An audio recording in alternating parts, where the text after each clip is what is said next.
ਖਾਲਸਾ ਵਾਹਿਗੁਰੂ ਜੀ ਕੀ ਫਤਿਹ। ਤੇਰਾ ਕੀਤਾ ਜਾਕੋ ਨਾਹੀ, ਮੈਨੂੰ ਜੋਗ ਕੀਤੋਈ। ਮੈਂ ਨਿਰਗੁਣ ਆਰੇ ਕੋ ਗੁਣ ਨਾਹੀ, ਆਪੇ ਤਰਸ ਪਇਓਈ। ਤਰਸ ਪਿਆ ਮਿਹਰਾਮਤ ਹੋਈ।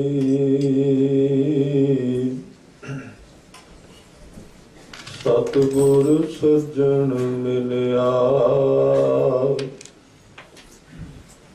ਨਾਨਕ ਨਾਮ ਮਿਲੈ ਤਾਂ ਜੀਵਾ। ਤਨ ਮਨ ਥੀਵੈ ਹਰਿਆ, ਹਮ ਭੀਖਕ ਭਿਖਾਰੀ ਤੇਰੇ। ਤੂੰ ਨਿਜ ਪਤ ਹੈ ਦਾਤਾ,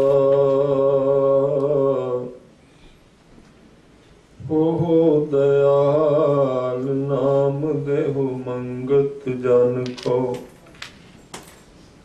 ਸਦਾ ਰਹੋ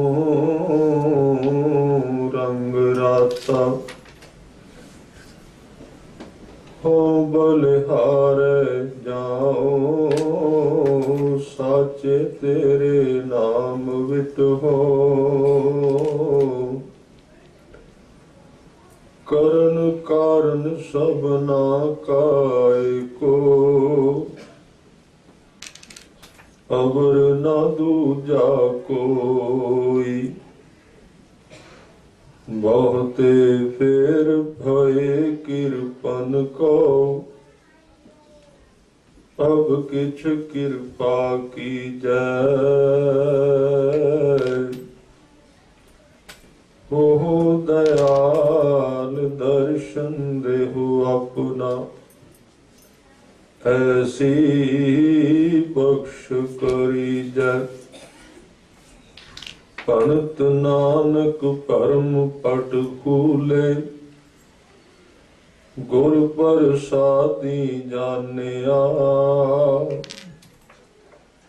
ਸਾਚੀ ਲਿਵ ਲਾਗੀ ਹੈ ਭੀਤਰ।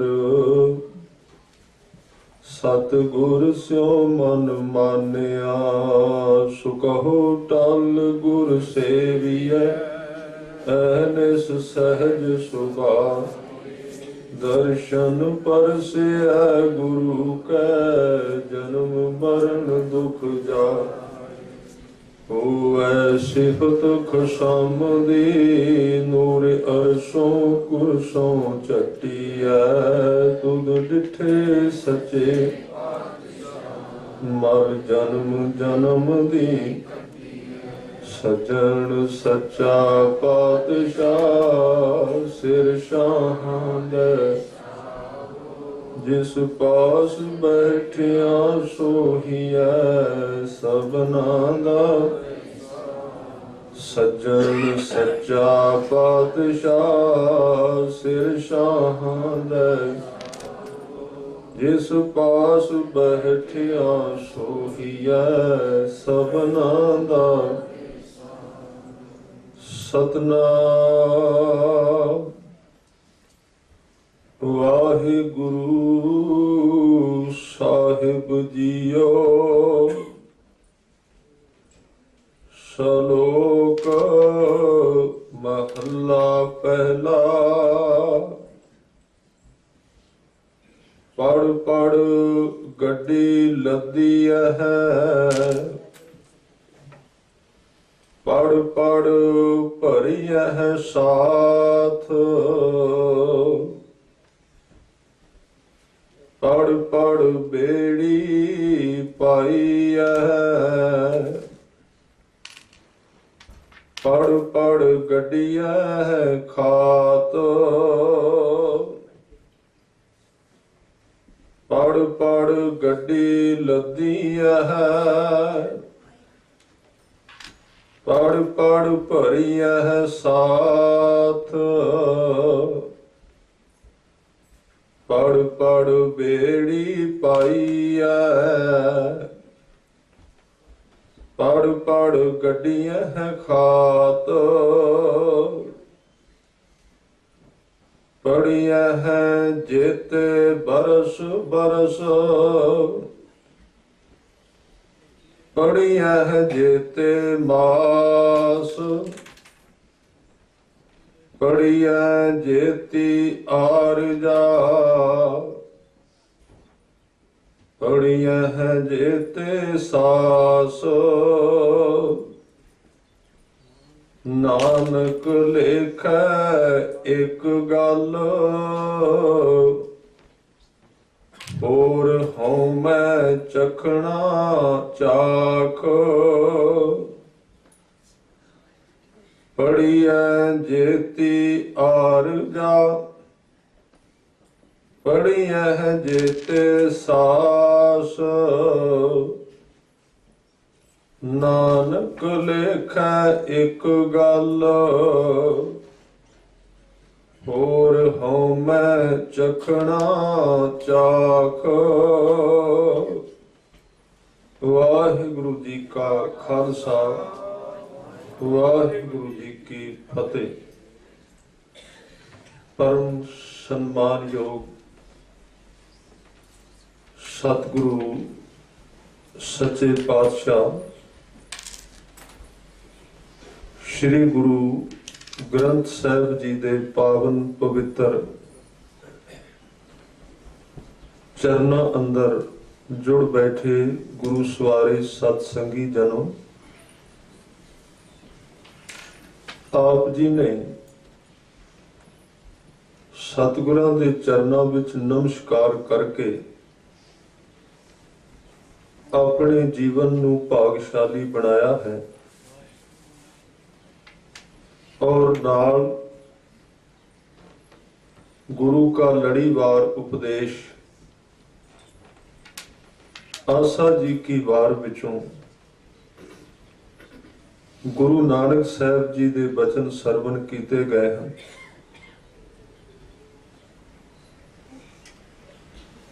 इस धरती ते जिहड़ा भी ज्ञान सतपुरुषां विच पैदा होया, रब दे प्यारिਆਂ ਵਿੱਚ जो ਉਹਨਾਂ ਦਾ ਮਨ ਜਦੋਂ ਅਕਾਲ ਪੁਰਖ ਦੇ ਚਰਨਾਂ ਨਾਲ ਜੁੜਿਆ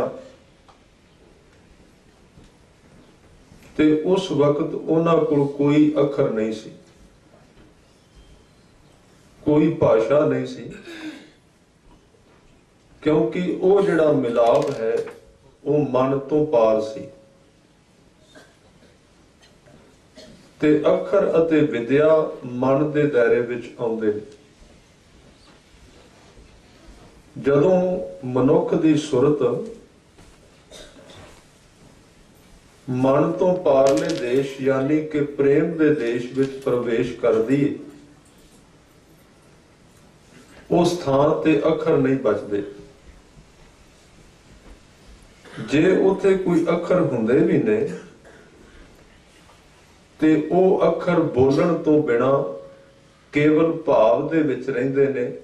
ਉਹਨੂੰ ਕੇਵਲ ਉਹ ਹੀ ਮਨੁੱਖ ਜਾਣਦਾ ਹੈ ਜਿਹੜਾ ਉਹਨਾਂ ਅੱਖਰਾਂ ਨੂੰ ਬੋਲ ਰਿਹਾ ਹੁੰਦਾ ਹੈ, ਬਾਹਰ ਉਹਦੀ ਕੋਈ ਖਬਰ ਨਹੀਂ ਹੁੰਦੀ। ਇਸ ਲਈ ਉਹ ਅੱਖਰ ਅਲੋਪ ਹੁੰਦੇ ਨੇ, ਛੁਪੇ ਹੁੰਦੇ ਨੇ, ਪ੍ਰੇਮ ਵਾਲੇ ਹੁੰਦੇ ਨੇ। ਇਹਨੂੰ ਹਜ਼ੂਰ ਨੇ ਬਾਣੀ ਦੇ ਵਿੱਚ ਇਹ ਵੀ ਕਿਹਾ ਕਿ ਵਾਹਿਗੁਰੂ ਦਾ ਪ੍ਰੇਮ ਤੇ ਗਿਆਨ ਇਸ ਤਰ੍ਹਾਂ ਦਾ ਹੈ ਜਿਵੇਂ ਇੱਕ ਗੂੰਗੇ ਮਨੁੱਖ ਦੇ ਮੂੰਹ ਵਿੱਚ ਗੁੜ ਦੀ ਡਲੀ ਰੱਖ ਦਿਓ, ਉਹ ਗੁੜ ਖਾ ਜਾਏਗਾ, ਗੁੜ ਦਾ ਉਹਨੂੰ ਸਵਾਦ ਵੀ ਆਏਗਾ, ਉਹਦੀ ਮਿਠਾਸ ਦੀ ਉਹਨੂੰ ਪ੍ਰਤੀਤੀ ਵੀ ਹੋਏਗੀ। ਪਰ ਜਦੋਂ ਉਸ ਗੂੰਗੇ ਮਨੁੱਖ ਨੂੰ ਕਹੋ ਕਿ ਤੂੰ ਇਸ ਗੁੜ ਦਾ ਸਵਾਦ ਅੱਖਰਾਂ ਵਿੱਚ ਬਿਆਨ ਕਰ, ਤੇ ਇਹ ਉਹਦੇ ਵੱਸ ਦੀ ਗੱਲ ਨਹੀਂ, ਕਿਉਂਕਿ ਉਹਦੇ ਕੋਲ ਬੋਲਣ ਵਾਸਤੇ ਅੱਖਰ ਨਹੀਂ ਹਨ। ਉਹਦੇ ਅੰਦਰ ਗੂੰਜਦੇ ਨੇ, ਉਹ ਮੂੰਹ ਹਿਲਾਉਂਦਾ ਹੈ, ਹੱਥ ਹਿਲਾਉਂਦਾ ਹੈ, ਉਹ ਅੰਦਰੋਂ ਤਾਂ ਕਹਿੰਦਾ ਹੈ, ਉਹਨੂੰ ਪਤਾ ਹੈ ਉਹਦੇ ਅੰਦਰ ਅੱਖਰ ਚੱਲ ਰਹੇ ਨੇ, ਪਰ ਉਹਦੀ ਜ਼ੁਬਾਨ ਵੱਲ ਨਹੀਂ ਖਾਂਦੀ, ਉਹਨੂੰ ਅੱਖਰੋਂ ਅੱਖਰ ਜਿਹੜੇ ਨੇ ਫੁੱਟਦੇ ਨਹੀਂ ਹਨ। ਇਸ ਕਰਕੇ ਕਈ ਵਾਰੀ ਜਿਹੜਾ ਗੂੰਗਾ ਮਨੁੱਖ ਹੈ ਉਹ ਜ਼ਿਆਦਾ ਭਾਵੁਕ ਹੋ ਜਾਏ ਵੀ ਉਹਦੇ ਅੰਦਰ ਅੱਖਰ ਕਹਿਣ ਨੂੰ ਚਿੱਤ ਜ਼ਿਆਦਾ ਕਰੇ ਤੇ ਜ਼ੁਬਾਨ ਸਾਥ ਨਾ ਦੇ, ਤੇ ਫਿਰ ਇੱਕ ਮਨੁੱਖ ਦੀ ਅਖੀਰਲੀ ਭਾਸ਼ਾ ਹੈ, ਉਹਨੂੰ ਕਹਿੰਦੇ ਨੇ ਅੱਖਾਂ ਦਾ ਪਾਣੀ। ਉਹ ਫਿਰ ਆਪਣੀਆਂ ਅੱਖਾਂ ਵਿੱਚੋਂ ਪਾਣੀ ਵਹਾ ਕੇ ਕਹਿ ਦਿੰਦਾ ਵੀ ਜੋ ਕੁਝ ਮੈਨੂੰ ਪਤਾ ਲੱਗਦਾ ਮੈਂ ਕਹਿਣਾ ਤੇ ਚਾਹੁੰਦਾ, ਪਰ ਮੇਰੇ ਕੋਲ ਉਹਦੇ ਵਾਸਤੇ ਬੋਲਣ ਵਾਸਤੇ ਅੱਖਰ ਨਹੀਂ। ਇੱਕ ਦੂਸਰੀ ਭਾਸ਼ਾ ਹੈ, ਉਹ ਗੂੰਗਾ ਮਨੁੱਖ ਕਦੀ ਕਦੀ ਰੋ ਪੈਂਦਾ ਹੈ, ਤੇ ਇੱਕ ਤੀਸਰੀ ਅਵਸਥਾ ਹੈ ਉਹ ਕਦੀ ਕਦੀ ਹੱਸਦਾ ਹੈ, ਤੇ ਚੌਥੀ ਉਹਦੀ ਅਵਸਥਾ ਹੈ ਫਿਰ ਉਹ ਚੁੱਪ ਕਰ ਜਾਂਦਾ ਹੈ। ਇਹ ਚਾਰ ਅਵਸਥਾ ਗੂੰਗੇ ਮਨੁੱਖ ਦੀਆਂ ਨੇ, ਤੇ ਇਹ ਜਿਹੜੀ ਭਾਸ਼ਾ ਹੈ ਇੱਕ ਰੱਬ ਦੇ ਪਿਆਰੇ ਦੀ, ਉਹ ਜਦੋਂ ਵਾਹਿਗੁਰੂ ਦੇ ਨਾਮ ਨਾਲ ਜੁੜ ਕੇ ਪ੍ਰਮਾਤਮਾ ਦੇ ਦੇਸ਼ ਵਿੱਚ ਉਡਾਨ ਭਰਦਾ ਹੈ, ਤੇ ਉਹਦੀ ਉਡਾਨ ਮਨ ਤੋਂ ਪਾਰ ਚਲੀ ਜਾਂਦੀ ਹੈ, ਉੱਥੇ ਮਨ ਰਹਿੰਦਾ ਨਹੀਂ, ਤੇ ਉਸ ਪਾਰਲੇ ਕੰਢੇ ਤੇ ਜਿਹੜੀ ਪ੍ਰਤੀਤੀ ਹੁੰਦੀ ਹੈ, ਜਦੋਂ ਪਰਤ ਕੇ ਉਹ ਮਨ ਵਿੱਚ ਆਉਂਦਾ ਹੈ, ਉਦੋਂ ਉਹ ਜਿਹੜੇ ਪਿਆਰ ਵਾਲੇ ਭਾਵ ਨੇ ਉਹ ਵਿਸਰ ਜਾਂਦੇ, ਦੇਸ਼ ਬਦਲ ਜਾਂਦਾ। ਹਾਂ, ਇਹ ਗੱਲ ਜ਼ਰੂਰ ਹੈ ਵੀ ਐਸੇ ਲੋਕਾਂ ਦੇ ਅੱਖਰਾਂ ਦੇ ਵਿੱਚ ਫਿਰ ਕੋਈ ਸੁਗੰਧੀ ਆ ਜਾਂਦੀ, ਕੋਈ ਪਿਆਰ ਪੈਦਾ ਹੋ ਜਾਂਦਾ। ਇਸ ਕਰਕੇ ਉੱਥੇ ਗਏ ਹੋਏ ਮਨੁੱਖ ਨੂੰ ਜਦੋਂ ਮਨ ਤੋਂ ਪਾਰ ਗਿਆ, ਉਹਨੂੰ ਜੇ ਕੋਈ ਮਨੁੱਖ ਇਹ ਅਰਦਾਸ ਬੇਨਤੀ ਕਰੇ ਵੀ ਸਾਨੂੰ ਦੱਸ ਵੀ ਤੂੰ ਹੁਣ ਕਿਹੜੀ ਦਸ਼ਾ ਵਿੱਚ ਹੈ, ਤੇ ਗੁਰੂ ਸਾਹਿਬ ਅੱਗੇ ਜਾ ਕੇ ਇਸੇ ਬਾਣੀ ਵਿੱਚ ਕਹਿਣਗੇ ਕਿ ਰੰਗ ਹੱਸੈ ਜਾਂ ਤੇ ਹੱਸ ਦੇਣਗੇ, ਰੰਗ ਰੋਵੈ ਜਾਂ ਰੋ ਦੇਣਗੇ, ਚੁੱਪ ਵੀ ਕਰ ਜਾਹੇ ਜਾਂ ਚੁੱਪ ਕਰ ਜਾਣਗੇ, ਤੇ ਇੱਕ ਚੌਥੀ ਦਸ਼ਾ ਬਣੇਗੀ ਕਿ ਪਰਵਾਹ ਨਾ ਹੀ ਕਿਸੇ ਕੇਰੀ ਬਾਜ ਸੱਚੇ ਨਾ, ਔਰ ਇੱਕ ਉਹਨਾਂ ਦੀਆਂ ਅੱਖਾਂ ਵਿੱਚੋਂ ਨੀਰ ਵਹਿਗਾ। ਇਹ ਵੀ ਉਹਨਾਂ ਦੀ ਅਵਸਥਾ ਹੈ। ਉਸ ਥਾਂ ਤੇ ਕੁਝ ਕਿਹਾ ਨਹੀਂ ਜਾ ਸਕਦਾ, ਪਰ ਜਦੋਂ ਐਸੇ ਮਨੁੱਖ ਵਾਪਸ ਆਉਂਦੇ ਨੇ, ਯਾਨੀ ਕਿ ਇਥੇ ਮਨ ਤੋਂ ਪਾਰ ਦੀ ਦਸ਼ਾ ਹੈ, ਜਹਾਂ ਬੋਲਤਾ ਅਛਰ ਆਵਾ, ਇਹ ਕਬੀਰ ਜੀ ਦੇ ਬਚਨ, ਜਹਾਂ ਅਬੋਲਤਾ ਮਨ ਨਾ ਰਹਾਵਾ, ਗੌੜੀ ਪਾਵਨ ਅਖਰੀ ਕਬੀਰ ਜੀ, ਜਾਂ ਬੋਲ ਤੈ ਅੱਖਰ ਆਵਾ, ਉੱਥੇ ਅੱਖਰ ਵਰਤੇ ਜਾ ਸਕਦੇ ਨੇ, ਪਰ ਜਹਾਂ ਅਬੋਲ, ਜਿੱਥੇ ਉਹ ਦਸ਼ਾ ਹੈ ਜਿੱਥੇ ਬੰਦਾ ਬੋਲ ਨਹੀਂ ਸਕਦਾ, ਅਬੋਲ ਦੇ ਅਰਥ ਨੇ ਬੋਲਣ ਤੋਂ ਲਾਚਾਰ ਵਿਅਕਤੀ, ਤਹਿ ਮਨ ਨਾ ਰਹਾਵਾ, ਉੱਥੇ ਮਨ ਨਹੀਂ ਹੁੰਦਾ, ਕਿਉਂਕਿ ਮਨ ਨੇ ਯਾਦ ਰੱਖਣਾ ਨਾ, ਤੇ ਮਨ ਨੇ ਬੋਲਣਾ ਹੈ, ਤੇ ਮਨ ਉੱਥੇ ਰਹਿੰਦਾ ਨਹੀਂ, ਮਨ ਉੱਥੇ ਜਾ ਨਹੀਂ ਸਕਦਾ। ਜਹਾਂ ਅਬੋਲ ਤੈ ਮਨ ਨਾ ਰਹਾਵਾ। ਹੁਣ ਕਬੀਰ ਜੀ ਨੇ ਇੱਕ ਇਸ਼ਾਰਾ ਕੀਤਾ, ਜੇ ਕਿਸੇ ਨੂੰ ਲੱਭੇ ਇਹਦੇ ਵਿੱਚੋਂ ਕੁਝ, ਬੋਲ ਅਬੋਲ ਮੱਧ ਹੈ ਜੋਈ, ਜਿਹੜਾ ਬੋਲਣ ਦੇ ਤੇ ਨਾ ਬੋਲਣ ਦੇ ਵਿਚਕਾਰਲੀ ਥਾਂ ਹੈ, ਜਿੱਥੇ ਉਹਨਾਂ ਦਾ ਜੋੜ ਲੱਗਦਾ। ਬੋਲ ਅਬੋਲ ਮੱਧ ਹੈ ਜੋਈ, ਜਸ ਉਹ ਹੈ ਜਿਵੇਂ ਦੀ ਉਹ ਦਸ਼ਾ ਹੈ, ਤਸ ਲਖੈ ਨਾ ਕੋਈ, ਉਹ ਵੇਖਣੀ ਮੁਸ਼ਕਲ ਹੈ ਤੇ ਉਹਨੂੰ ਬਿਆਨ ਕਰਨਾ ਔਖਾ ਹੈ। ਪਰ ਫਿਰ ਵੀ ਜਦੋਂ ਉਹ ਵਿਅਕਤੀ ਵਾਪਸ ਆਏ, ਜਦੋਂ ਭਗਤ ਜਨ ਜਿਹੜੇ ਮਨ ਤੋਂ ਪਾਰ ਚਲੇ ਗਏ ਸਨ, ਜਦੋਂ ਉਹ ਵਾਪਸ ਮੁੜੇ, ਤੇ ਵਾਪਸ ਮੁੜ ਕੇ ਮਨ ਵਿੱਚ ਆ ਕੇ ਭਾਵੇਂ ਉਹਨਾਂ ਦੀ ਸੁਰਤ ਪਾਰਲੇ ਕੰਢੇ ਤੋਂ ਵਾਪਸ ਆ ਚੱਕੀ ਸੀ, ਪਰ ਫਿਰ ਵੀ ਗੁਰੂ ਕੇ ਸਵਾਰਿਓ ਕੁਝ ਨਾ ਕੁਝ ਉਹ ਭਾਵ ਦੀਆਂ, ਉਹ ਮਿਲਾਪ ਦੀਆਂ, ਉਹ ਪ੍ਰੇਮ ਦੀਆਂ ਯਾਦਾਂ ਉਹਨਾਂ ਦੇ ਮਨ ਵਿੱਚ ਫਿਰ ਵੀ ਰਹਿ ਗਈ। ਇਹ ਬਾਣੀ ਕਿੱਥੋਂ ਪੈਦਾ ਹੋਈ ਹੈ? ਮੈਂ ਤਾਂ ਬੇਨਤੀ ਕਰ ਰਿਹਾ, ਅੱਜ ਗੁਰੂ ਸਾਹਿਬ ਪੜ੍ਹਨ ਦੀ ਗੱਲ ਕਰ ਰਹੇ ਨੇ। ਜਦੋਂ ਉਹ ਵਾਪਸ ਆਉਂਦੇ ਨਾ ਆਪਣੇ ਮਨ ਵਿੱਚ, ਤੇ ਮਨ ਦੇ ਅੰਦਰ ਆ ਕੇ, ਕਿਉਂਕਿ ਕੁਦਰਤੀ ਤੌਰ ਤੇ ਹੈ, ਜਿਹੜਾ ਮਨੁੱਖ ਕਿਤੇ ਸੈਰ ਕਰਨ ਗਿਆ ਹੈ, ਉੱਥੋਂ ਦਾ ਜਿਹੜਾ ਮਾਹੌਲ ਹੈ, ਹਿਮਾਲਿਆ ਤੇ ਗਿਆ ਹੈ, ਉੱਥੇ ਬਰਫ਼ ਪੈਂਦੀ ਹੈ, ਉੱਥੇ ਪਹਾੜ ਨੇ, ਉੱਥੇ ਰੁੱਖ ਨੇ, ਬਿਰਖ ਨੇ, ਇਹ ਸਾਰਾ ਕੁਝ ਉੱਥੇ ਉਹ ਵੇਖ ਕੇ ਆਉਂਦਾ ਹੈ, ਉਹਨੂੰ ਉਥੋਂ ਲਿਆ ਨਹੀਂ ਸਕਦਾ। ਉਹ ਜਦੋਂ ਉੱਥੇ ਹੁੰਦਾ ਹੈ ਉੱਥੇ ਹੀ ਵੇਖ ਸਕਦਾ ਉਸ ਹਿਮਾਲਿਆ ਦੇ ਅੰਦਰ ਉਥੋਂ ਦੀ ਠੰਡੀ ਹਵਾ, ਉਥੋਂ ਦਾ ਬਰਫੀਲਾ ਜਿਹੜਾ ਇਲਾਕਾ ਹੈ ਤੇ ਉਥੋਂ ਦੀ ਸੁਹਾਵਣਾ ਮੌਸਮ, ਉਹਦਾ ਖੁਦ ਹੀ ਮਨੁੱਖ ਵੇਖ ਸਕਦਾ ਜਿਹੜਾ ਉੱਥੇ ਗਿਆ ਹੈ। ਪਰ ਜਦੋਂ ਉਥੋਂ ਵਾਪਸ ਆਏਗਾ ਨਾ ਗਰਮੀ ਵਾਲੇ ਦੇਸ਼ ਵਿੱਚ, ਆਪਣੇ ਘਰ ਆਏਗਾ ਤੇ ਉਹਦੇ ਸੱਜਣ ਮਿੱਤਰ ਉਹਨੂੰ ਘੇਰ ਕੇ ਕਹਿਣਗੇ ਵੀ ਤੂੰ ਦੱਸ, ਤੂੰ ਉੱਥੇ ਕੀ ਵੇਖ ਕੇ ਆਇਆ, ਉਸ ਦੁਨੀਆ ਵਿੱਚ ਕੀ ਹੈ, ਉਸ ਦੇਸ਼ ਵਿੱਚ ਤੂੰ ਕੀ ਦੇਖਿਆ। ਪਰ ਉਹ ਉਹਨਾਂ ਨੂੰ ਉਹ ਠੰਡੀ ਹਵਾ ਤਾਂ ਨਹੀਂ ਦੇ ਸਕਦਾ, ਪਰ ਉਹਦਾ ਨਕਸ਼ਾ ਉਹ ਬੋਲ ਦੇਗਾ, ਦੱਸ ਦੇਗਾ। ਇਹ ਜਿਹੜੀ ਬਾਣੀ ਪੈਦਾ ਹੋਈ ਹੈ ਇਹ ਉੱਥੋਂ ਆਈ ਹੈ।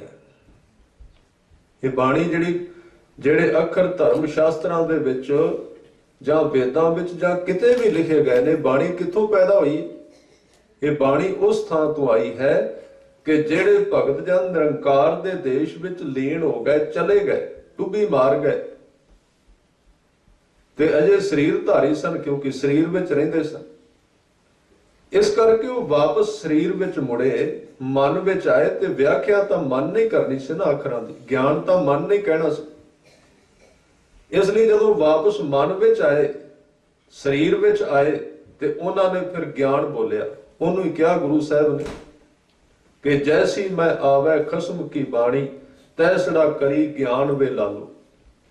ਹਉ ਆਪੋ ਬੋਲ ਨਾ ਜਾਣਦਾ, ਮੈਂ ਕਹਿਆ ਸਭ ਹੁਕਮਾਓ ਜੀਓ। ਉਹਨਾਂ ਨੇ ਫਿਰ ਕਲਮ ਫੜੀ, ਕਾਗਜ਼ ਫੜਿਆ।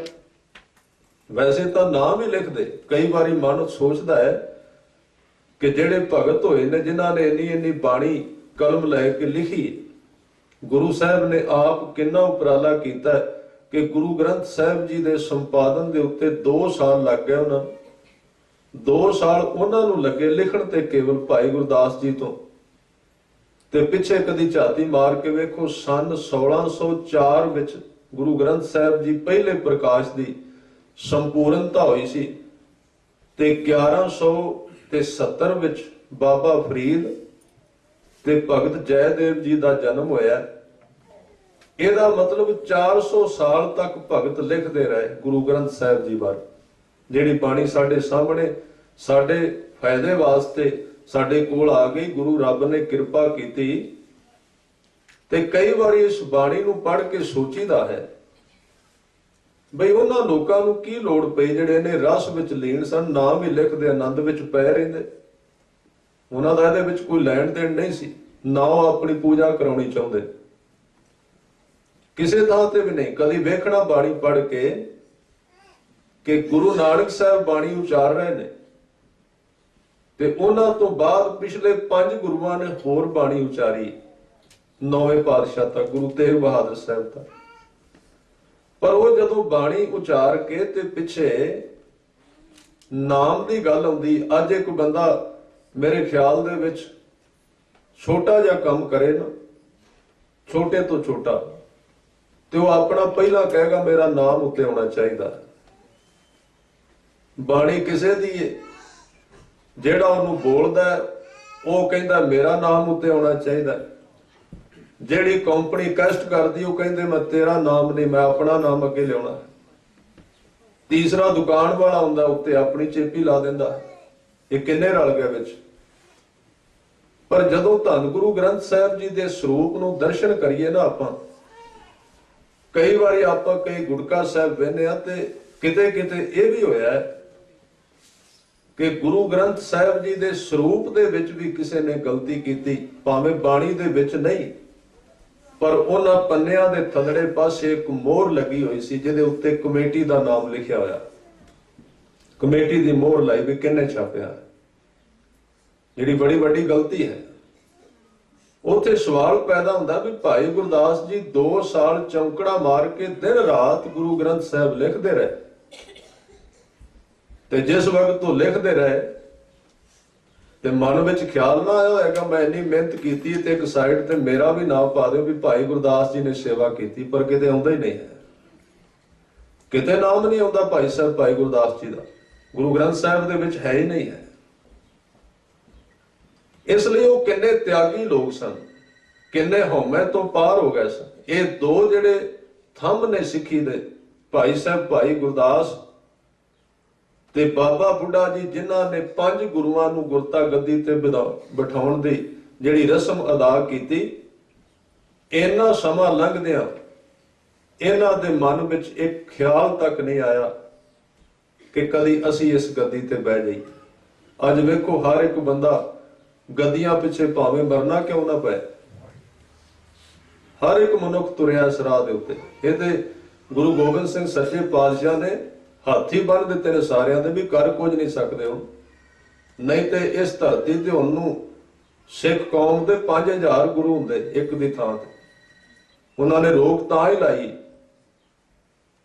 ਔਰ ਫਿਰ ਜਦੋਂ ਸਿੱਖ ਇਸ ਤਰ੍ਹਾਂ ਜਿਉਂਦਾ ਹੈ ਨਾ, ਗੁਰੂ ਦੀ ਹਜ਼ੂਰੀ ਦੇ ਵਿੱਚ ਆਪਣਾ ਆਪ ਗਵਾ ਕੇ ਜਿਉਂਦਾ ਹੈ, ਤੇ ਸੱਚ ਜਾਣੋ ਗੁਰੂ ਸਿੱਖ ਦਾ ਹੱਕ ਨਹੀਂ ਰੱਖਦਾ। ਉਹ ਕਹਿੰਦਾ ਮੈਂ ਜਿੰਨੀ ਵਡਿਆਈ ਮੇਰੀ ਹੈ ਮੈਂ ਓਨੀ ਤੇਰੀ ਵਡਿਆਈ ਕਰਾਉਣੀ ਹੈ।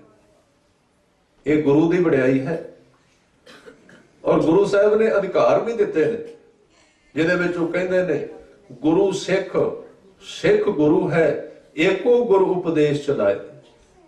ਇੰਨੀ ਵਡਿਆਈ ਸਿੱਖ ਨੂੰ ਦੇ ਦਿੱਤੀ। ਇਸ ਕਰਕੇ ਜਿੱਦਣ ਗੁਰੂ ਗ੍ਰੰਥ ਸਾਹਿਬ ਜੀ ਦੀ ਸੰਪੂਰਨਤਾ ਹੋ ਗਈ ਔਰ ਉਹਦੇ ਤੋਂ ਬਾਅਦ ਗੁਰੂ ਸਾਹਿਬ ਦਾ ਪ੍ਰਕਾਸ਼ ਹਰਿਮੰਦਰ ਸਾਹਿਬ ਤੋਂ ਜਿਹੜੀ ਥੋੜੀ ਦੂਰੀ ਤੇ ਅੱਧੇ ਮੀਲ ਤੇ ਪੈਂਦਾ, ਜਿੱਥੇ ਪ੍ਰਕਾਸ਼ ਲਿਖਿਆ ਗਿਆ ਸੀ, ਜਿਹਨੂੰ ਆਪਾਂ ਕਹਿੰਦੇ ਆ ਜਿੱਥੇ ਸੁਖਮਣੀ ਸਾਹਿਬ ਉਚਾਰੀ ਗਈ ਜਿਸ ਸਥਾਨ ਤੇ, ਉਥੋਂ ਲੈ ਕੇ ਆਉਣਾ ਸੀ ਗੁਰੂ ਸਾਹਿਬ ਦਾ ਸਰੂਪ। ਤੇ ਭਾਈ ਗੁਰਦਾਸ ਤੇ ਬਾਬਾ ਬੁੱਢਾ ਜੀ ਤੇ ਹੋਰ ਸਿੱਖ ਸੰਗਤਾਂ ਆਈਆਂ, ਤੇ ਸਿੱਖ ਸੰਗਤ ਦੇ ਨਾਲ ਜਦੋਂ ਗੁਰੂ ਗ੍ਰੰਥ ਸਾਹਿਬ ਜੀ ਦਾ ਸਰੂਪ ਸਿਰ ਦੇ ਉੱਤੇ ਸੀਸ ਤੇ ਅਸਵਾਰਾ ਕਰਾਉਣਾ ਸੀ, ਤੇ ਗੁਰੂ ਅਰਜਨ ਦੇਵ ਜੀ ਨੇ ਬਾਬਾ ਬੁੱਢਾ ਜੀ ਨੂੰ ਕਿਹਾ, ਬਾਬਾ ਜੀ ਤੁਸੀਂ ਅੱਗੇ ਹੋ, ਤੁਸੀਂ ਮਹਾਰਾਜ ਦਾ ਸਰੂਪ ਚੁੱਕੋ। ਪਰ ਬਾਬਾ ਜੀ ਨੇ ਇਨਕਾਰ ਕਰ ਦਿੱਤਾ। ਕਹਿਣ ਲੱਗੇ, ਮਹਾਰਾਜ ਮੈਂ ਸਰੂਪ ਚੁੱਕਾਂਗਾ ਤੇ 2 ਗਲਤੀਆਂ ਹੋਣਗੀਆਂ। ਕਿਹੜੀਆਂ? ਕਹਿਣ ਲੱਗੇ, ਇੱਕ ਤੇ ਮੈਂ ਤੁਹਾਡੇ ਤੋਂ ਅੱਗੇ ਤੁਰਾਂਗਾ ਤੇ ਮੈਂ ਕਦੀ ਗੁਰੂ ਨਾਨਕ ਦੀ ਜੋਤ ਤੋਂ ਅੱਗੇ ਨਹੀਂ ਤੁਰਨਾ, ਮੈਂ ਅੱਗੇ ਨਹੀਂ ਤੁਰ ਸਕਦਾ, ਮੈਂ ਤੁਹਾਡੇ ਪਿੱਛੇ ਤੁਰਨ ਵਾਲਾ। ਇੱਕ ਮੈਂ ਅੱਗੇ ਤੁਰਾਂਗਾ ਤੇ ਦੂਸਰਾ ਜਦੋਂ ਮੈਂ ਗੁਰੂ ਸਾਹਿਬ ਦਾ ਸਰੂਪ ਸਿਰ ਤੇ ਲੈ ਕੇ ਜਾਵਾਂਗਾ ਉਦੋਂ ਤੁਸੀਂ ਚੌਰ ਸਾਹਿਬ ਕਰਨਾ ਹੈ, ਤੇ ਇਹ ਮੈਂ ਦੂਸਰੀ ਗਲਤੀ ਸਮਝਣਾ। ਗੁਰੂ ਅਰਜਨ ਦੇਵ ਜੀ ਨੇ ਬਾਹ ਫੜ ਲਈ ਬਾਬਾ ਬੁੱਢਾ ਜੀ ਦੀ। ਕਹਿਣ ਲੱਗੇ, ਬਾਬਾ ਜੀ ਤੁਹਾਨੂੰ 5 ਪਾਤਸ਼ਾਹੀਆਂ ਹੋ ਗਈਆਂ ਨੇ, ਸਮਾਂ ਲੰਘ ਗਿਆ, 100 ਸਾਲ ਹੋ ਚੁੱਕਾ ਗੁਰੂ ਦੇ ਪਿੱਛੇ ਤੁਰਦੇ। ਤੁਹਾਨੂੰ 100 ਸਾਲ ਹੋ ਗਿਆ ਗੁਰੂ ਦੇ ਪਿੱਛੇ ਤੁਰਦਿਆਂ ਤੇ ਗੁਰੂ ਤੇ ਚੌਰ ਕਰਦਿਆਂ, ਤੇ ਹੁਣ ਮੇਰਾ ਚਿੱਤ ਕਰਦਾ ਹੈ ਕਿ ਮੈਂ ਤੁਹਾਨੂੰ ਆਪਣੇ ਅੱਗੇ ਤੁਰਾਂ ਤੇ ਮੈਂ ਤੁਹਾਡੇ ਪਿੱਛੇ ਤੁਰਾਂ, ਤੇ ਮੈਂ ਭਾਵੇਂ ਚੌਰ ਸ਼ਬਦ ਤੇ ਕਰਨਾ ਹੈ, ਪਰ ਮੇਰੇ ਮਨ ਦੀ ਰੀਝ ਮੈਂ ਇੱਕ ਵਾਰੀ ਬਾਬੇ ਬੁੱਢੇ ਦੇ ਉੱਤੇ ਚੌਰ ਚੁਲਾ ਦਿਆਂ। ਗੁਰੂ ਰੱਖਦਾ ਨਹੀਂ ਹੈ ਵਡਿਆਈ ਕਿਸੇ ਦੀ, ਜੇ ਸਿੱਖ ਅਰਦਲੀ ਹੋ ਕੇ ਤੁਰੇ। ਹਾਂ, ਸਿੱਖ ਨੇ ਆਪਣੀ ਥਾਂ ਤੇ ਰਹਿਣਾ ਹੈ, ਉਹ ਗੁਰੂ ਵਾਲੀ ਥਾਂ ਤੇ ਨਹੀਂ ਕਦੀ ਜਾ ਸਕਦਾ। ਪਰ ਇਹ ਸਤਿਗੁਰੂ ਬਾਣੀ ਵਿੱਚ ਕਹਿੰਦੇ ਨੇ, ਹਰ ਆਪਣੀ ਵਡਿਆਈ ਭਾਵਦੀ, ਜਨ ਕਾ ਜੈਕਾਰ ਕਰਾਈ। ਰੱਬ ਨੂੰ ਇਹ ਭਾਉਂਦਾ ਹੈ। ਇਸ ਲਈ ਇੱਕ ਗੱਲ ਖਿਆਲ ਵਿੱਚ ਰੱਖਣਾ, ਕੋਈ ਡੌਂਗੀ ਤੇ ਪਖੰਡੀ ਹੋਵੇ ਵੱਖਰੀ ਗੱਲ ਹੈ, ਜੇ ਕਿਤੇ ਸ਼ਬਦ ਨਾਲ ਜੁੜੇ ਹੋਏ ਦੀ ਵਡਿਆਈ ਹੁੰਦੀ ਹੈ, ਉਹਦੇ ਵਿੱਚ ਲੱਤ ਨਾ ਅੜਾਇਆ ਜੇ, ਉਹ ਗੁਰੂ ਦੀ ਮਰਜ਼ੀ ਹੁੰਦੀ ਹੈ। ਤੇ ਜੇ ਉਹਦੇ ਵਿੱਚ ਰਸਤੇ ਵਿੱਚ ਕੋਈ ਰੋੜਾ ਬਣਿਆ, ਇਹਦਾ ਮਤਲਬ ਹੈ ਗੁਰੂ ਦੇ ਰਸਤੇ ਵਿੱਚ ਰੋੜਾ ਬਣਦਾ ਜਾਂਦਾ। ਇਹ ਵਡਿਆਈ ਉਹਦੀ ਆਪਣੀ ਨਹੀਂ ਹੈ। ਹਾਂ ਠੀਕ ਹੈ, ਉਹਦੀ ਰੀਸ ਦੇ ਨਾਲ ਕੋਈ ਮਨੁੱਖ ਆਪਣੀ ਵਡਿਆਈ ਕਰਾਉਣ ਦਾ ਪ੍ਰਾਪੋਗੰਡਾ ਕਰੇ ਜਾਂ ਉਹਨੂੰ ਉੱਚਾ, ਆਪਣੇ ਆਪ ਨੂੰ ਉੱਚਾ ਦਿਖਾਉਣ ਦਾ ਯਤਨ ਕਰੇ, ਇਹ ਇੱਕ ਵੱਖਰੀ ਦਸ਼ਾ ਹੈ। ਪਰ ਇਹ ਸੱਚ ਹੈ ਕਿ ਗੁਰੂ ਦਾ ਜੀ ਕਰਦਾ ਹੈ ਕਿ ਮੇਰਾ ਸਿੱਖ ਜਿਹੜਾ ਉਹਦੀ ਵਡਿਆਈ ਹੋਵੇ।